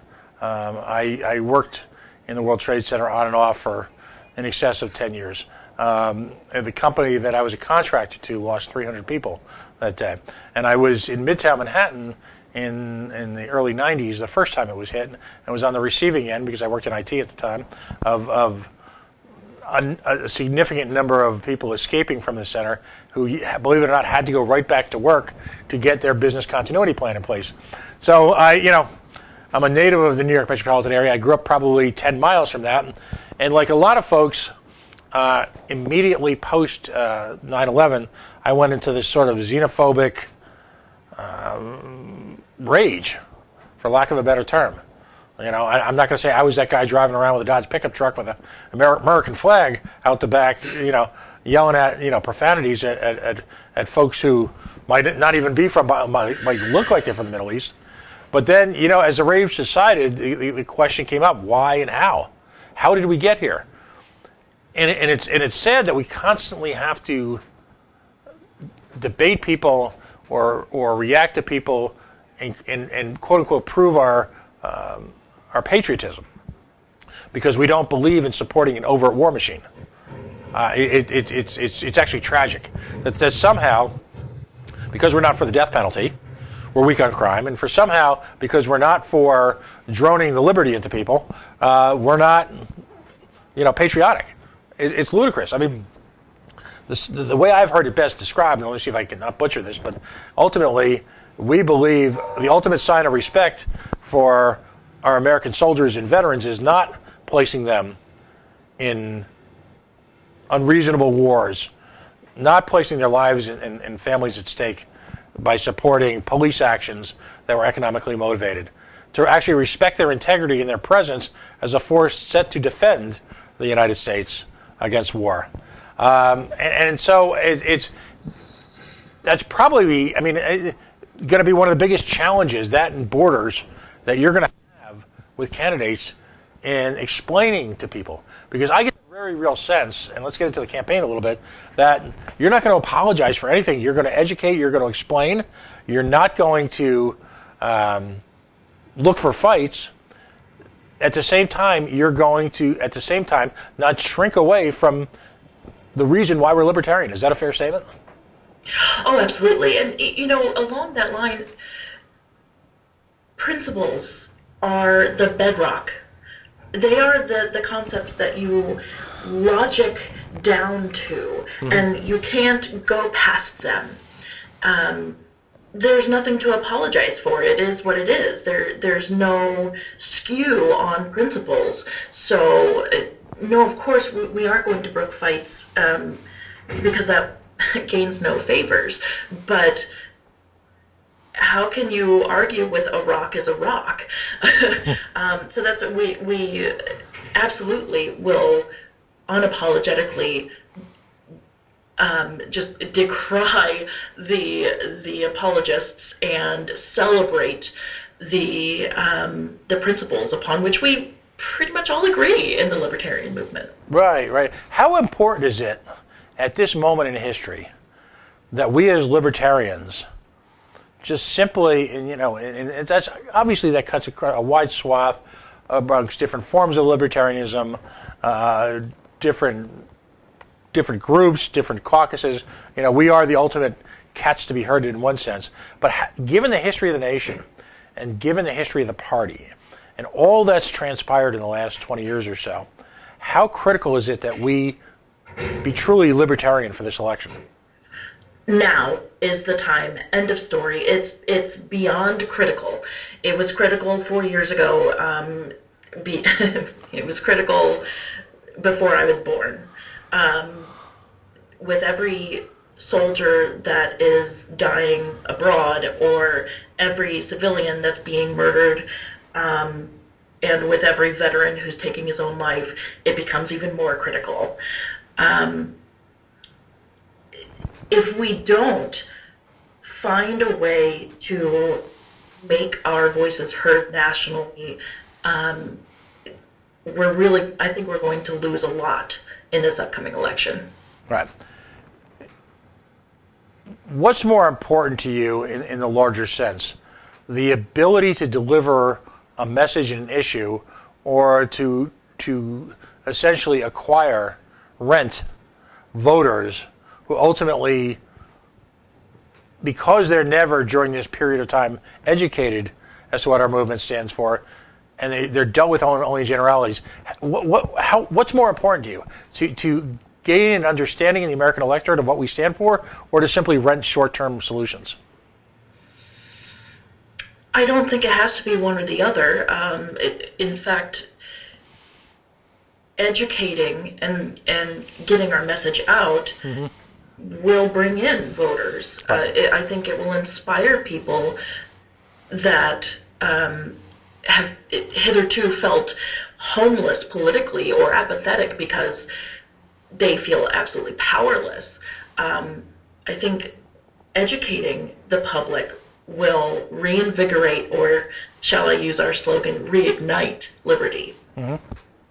I couldn't agree more.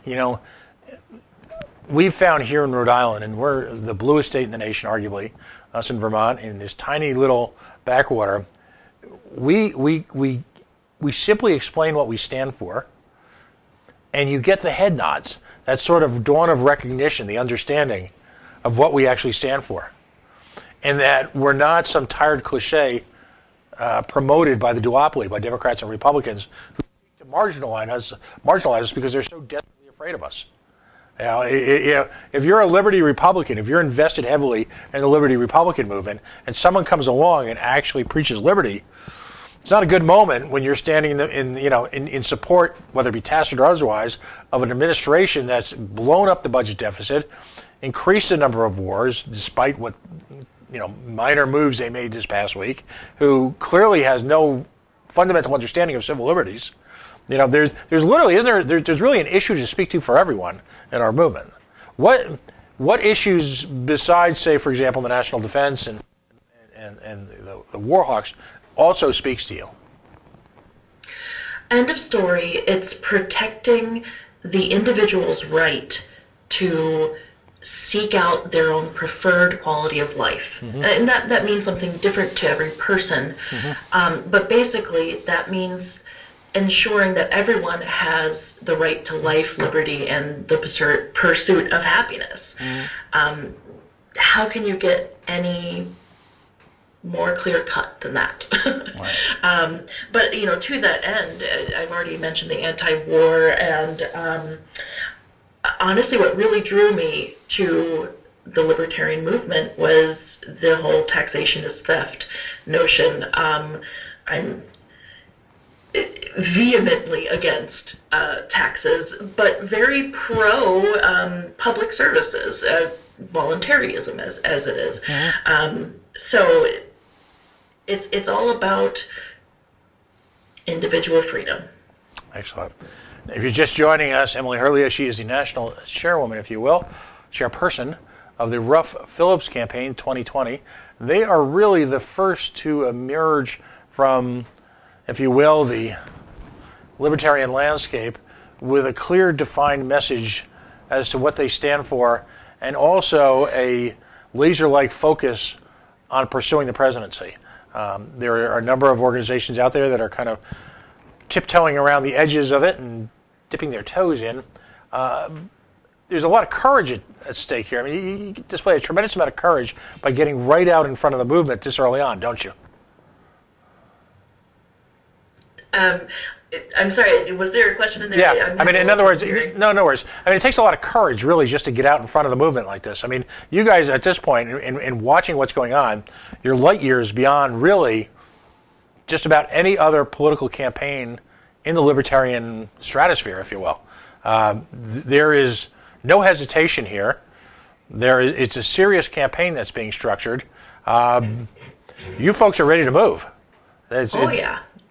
Tell us a little bit more about, if you will. I know there's a lot of behind the scenes, organization going on right now. But how can people get involved, and what are the things you're looking for, and and how, what direction are you going to take the campaign now in the run up to, dare I say, our national convention, and which is just a year and a few months away. 78 weeks, I think. But who's counting? Yeah, I'm counting the weeks. So. You mentioned miles ahead of everyone else in the organization. Really, I think that speaks to Kim and John's charisma, pull, and absolute ability to go all the way. We started talking about this campaign back in July. It was really just Kim and John kind of joking aside, hey, wouldn't it be funny if we ran together? And I was the very first person to see them say that. I said, oh, if you run, I'm working for you. I will work to the bone for you. And other people chimed in immediately. And that's why we've grown so much, because we see Kim and John, their messaging, their ability, their experience, and we know that they're going to spread the message effectively, and we're going to stand behind them, and more people are coming every day. We currently are represented in 25 states or thereabouts. That may have gone up since the last I checked, because we're still gathering names as we speak. And oh my gosh, we have a star-studded team. I'm honored to be among these people, such as yourself. We have Tom Arnold, Liberty Claus himself. We have Jared Hall, Paul Tuma, the very talented political cartoon artist.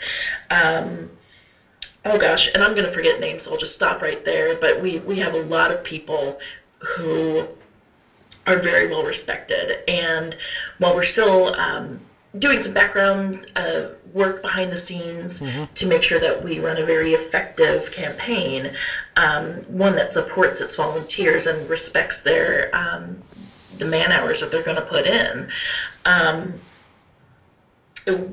We're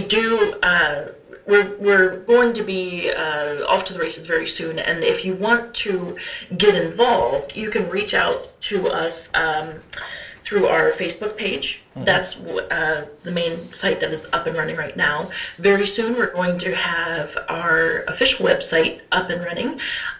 You'll have the ability to donate money through PayPal or even with cryptocurrency. So lots in the works, lots on the way, and if you want to support these two lovely, amazing people, please join our team. It's just full of friendship and true caring about principles. Excellent, excellent. What are some of the skills you're looking for? Because it seems like a lot of the focus is obviously at the state level.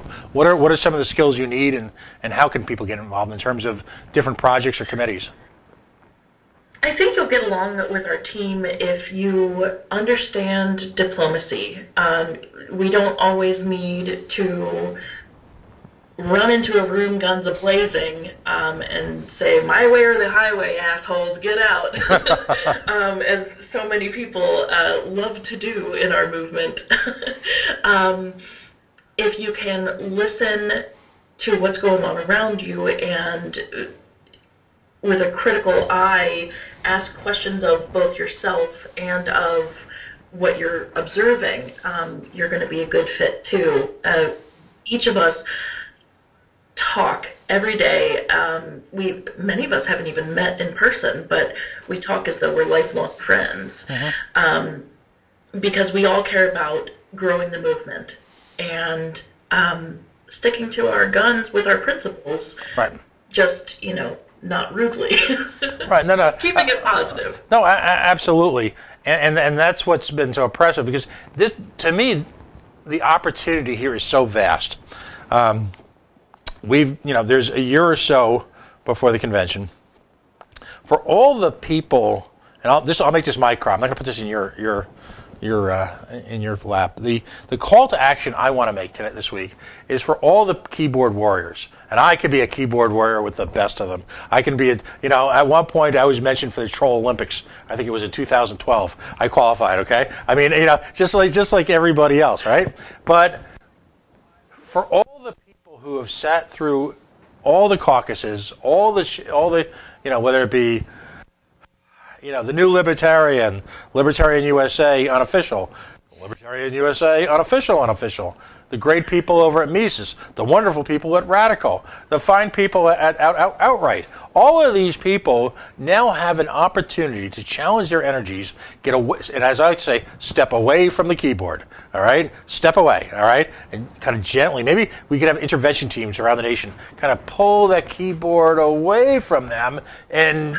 walk outside and actually engage in a conversation with people where you're not going to have to apologize for being fiscally conservative, socially liberal, where you're not going to have to go down some wacky chain about how folks feel about 2A and the fundamental rights you're born with. You don't have to explain them. You don't have to be embarrassed about anything, because it's really the cause here that such a huge opportunity for everybody in libertarian social media circles. Because it strikes me, and I love your reaction to this, the biggest challenge for us right now is to break out of our bubble, out of our comfort zone. Same ferocity that we use on each other 3 o'clock in the morning, to actually use on a civilian. Is that? Well, maybe not quite the same. All right, that's the 4 o'clock in the morning crowd. I've been on Mises at 4 in the morning. Tough crowd. Great crowd. Tough crowd. But I mean, isn't that the central challenge for us at this point? It's the only challenge. We all agree on the core principles. There absolutely is a time for philosophical debate. Yes, those debates should be had, and isn't that what libertarianism is about? Is asking questions about your own conclusions. So I'm not trying to censor anyone in their pursuit for truth, or even in their defense of what they feel is the truth. But our challenge is greater than that. It's greater than the self. It's greater than our own ego. We have a political organization and the responsibility to keep it a political organization and to keep it politically viable. Mm-hmm. And sometimes that means, not opening your mouth all the time, even if you really want to. To me, the beauty of this campaign is the campaign is the message and the message is the campaign.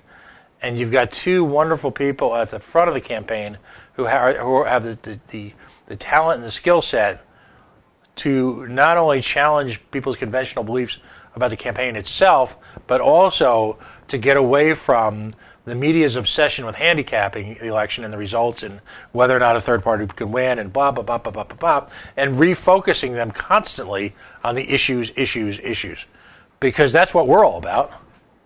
Being a libertarian candidate is in one sense a huge challenge, but at the same time, you have none of the overhead by trying to figure out going through these gymnastic exercises about how you feel about an issue because A, we're right, and B, we all, quite frankly, our arguments are usually about nuances. I always can talk about it being the how many angels are there the head of a libertarian needle. I mean, when compared to the body politic, we all largely agree on just about everything.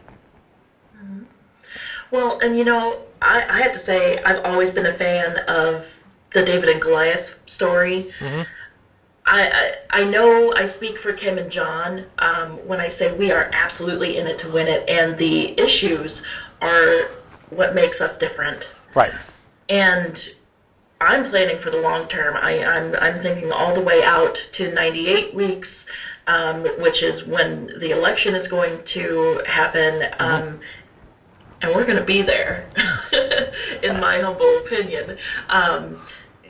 So we are absolutely ready to take on the nation with the core libertarian principles. And right. That's our shield, and that's our motivator and drive. No, absolutely.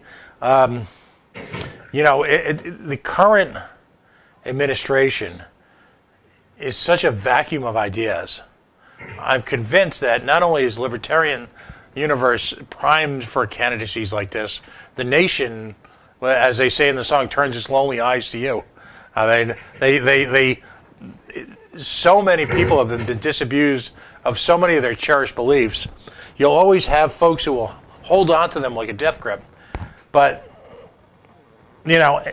again, you've got, I believe, the first time in our generation, a campaign which is both provocative and evocative of the principles that we hold dear.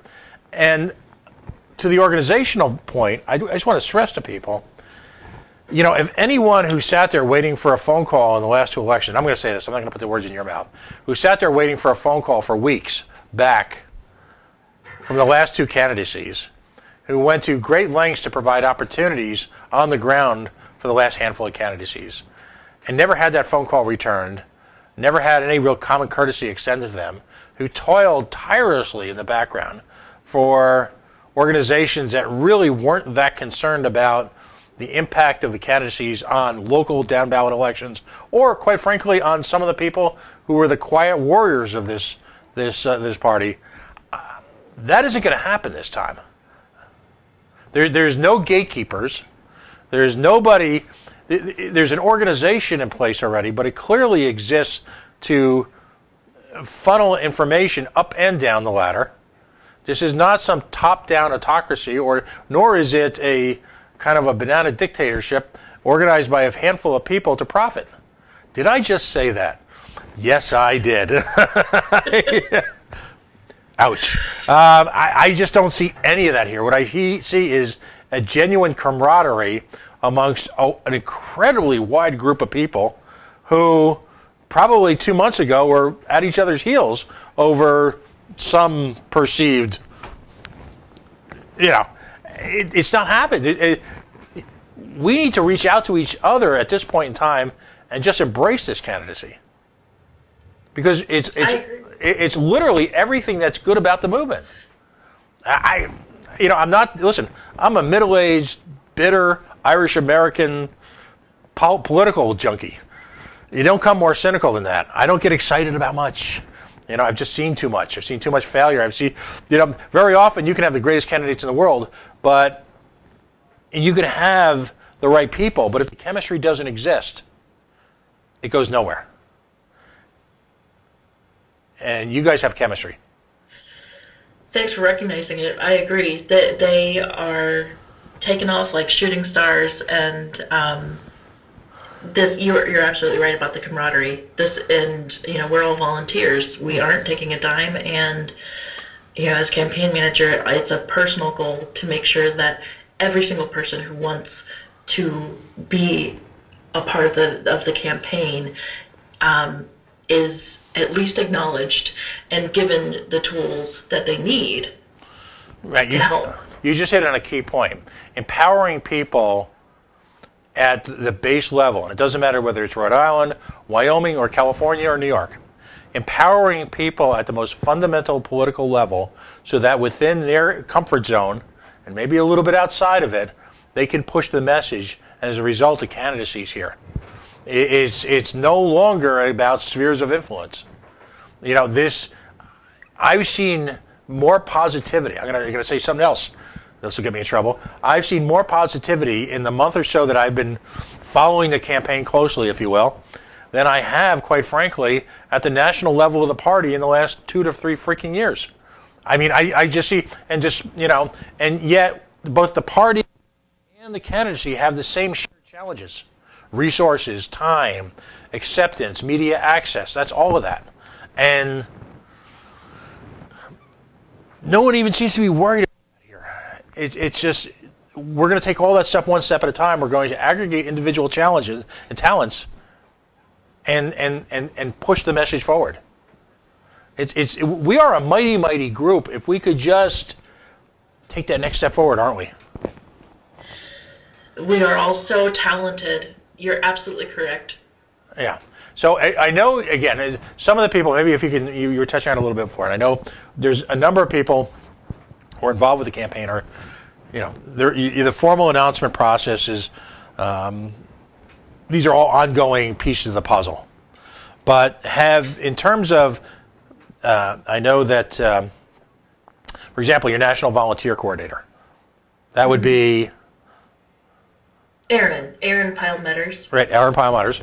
I probably messed up her name. No, I know our Michelle Renette from Ohio is also prominently involved in the campaign. There are a number of people to reach out to, but right now the focal point is to reach out to the Facebook site, right? Yes, absolutely. Okay. And what talents are you looking for on the local level? I mean, in terms of jobs that you'd like to see filled.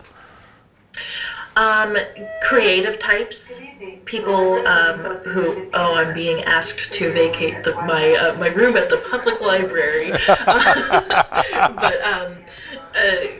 But creative types, people who write, people who want to, or people who like to research. We certainly can use more opposition research and book types. So really, at this point, we're still so young. I don't think we turn anyone away because we have someone already who has their talent. So but at come on, come on. And I know you got to go. But at the state level, because you're already creating committees, you're already creating structure. There are literally opportunity. If you have a comfort zone that you're good at or you're happy to work at in the political system. And it can be anywhere from, like you said, oppo research, speech writing, social media, door knocking, phone calling. There is going to be, and this is the remarkable difference between this go-around and past years, there is going to be a structured opportunity with the tools for success at literally every single level, at every single state, and every municipality across the country. And that's what I find remarkable when it's December 28th, 2019. So my hat's off to you and the campaign, and congratulations. I know we were talking about different ways that you can use this little effort here as a host to provide information. Again, I'll echo the call to anyone else in the independent media within the libertarian universe out there to please embrace this movement.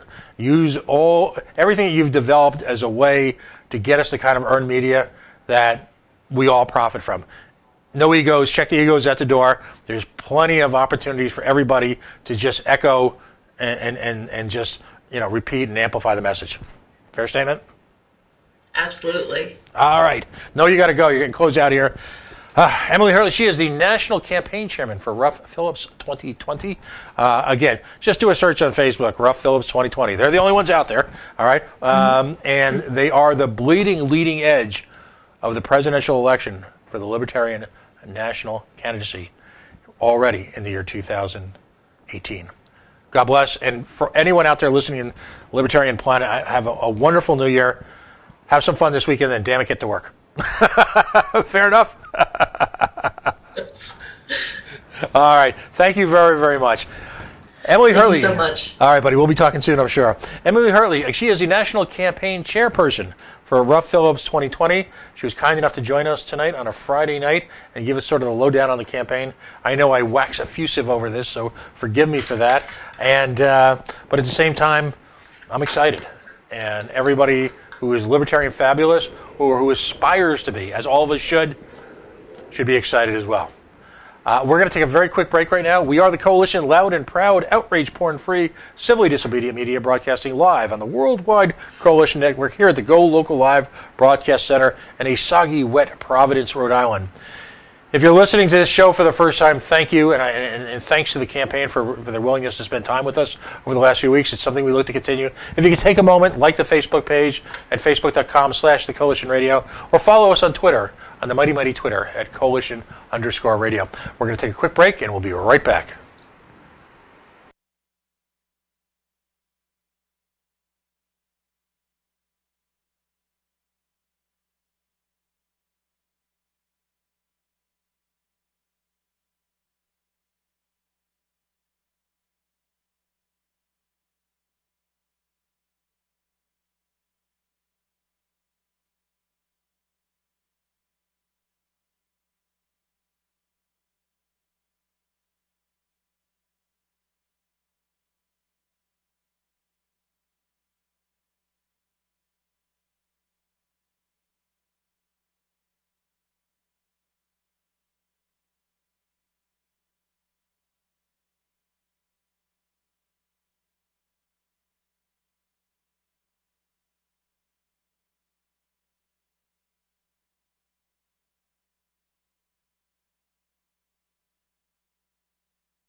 Well, folks, that brings to a close the year 2019 as far as the Coalition Radio.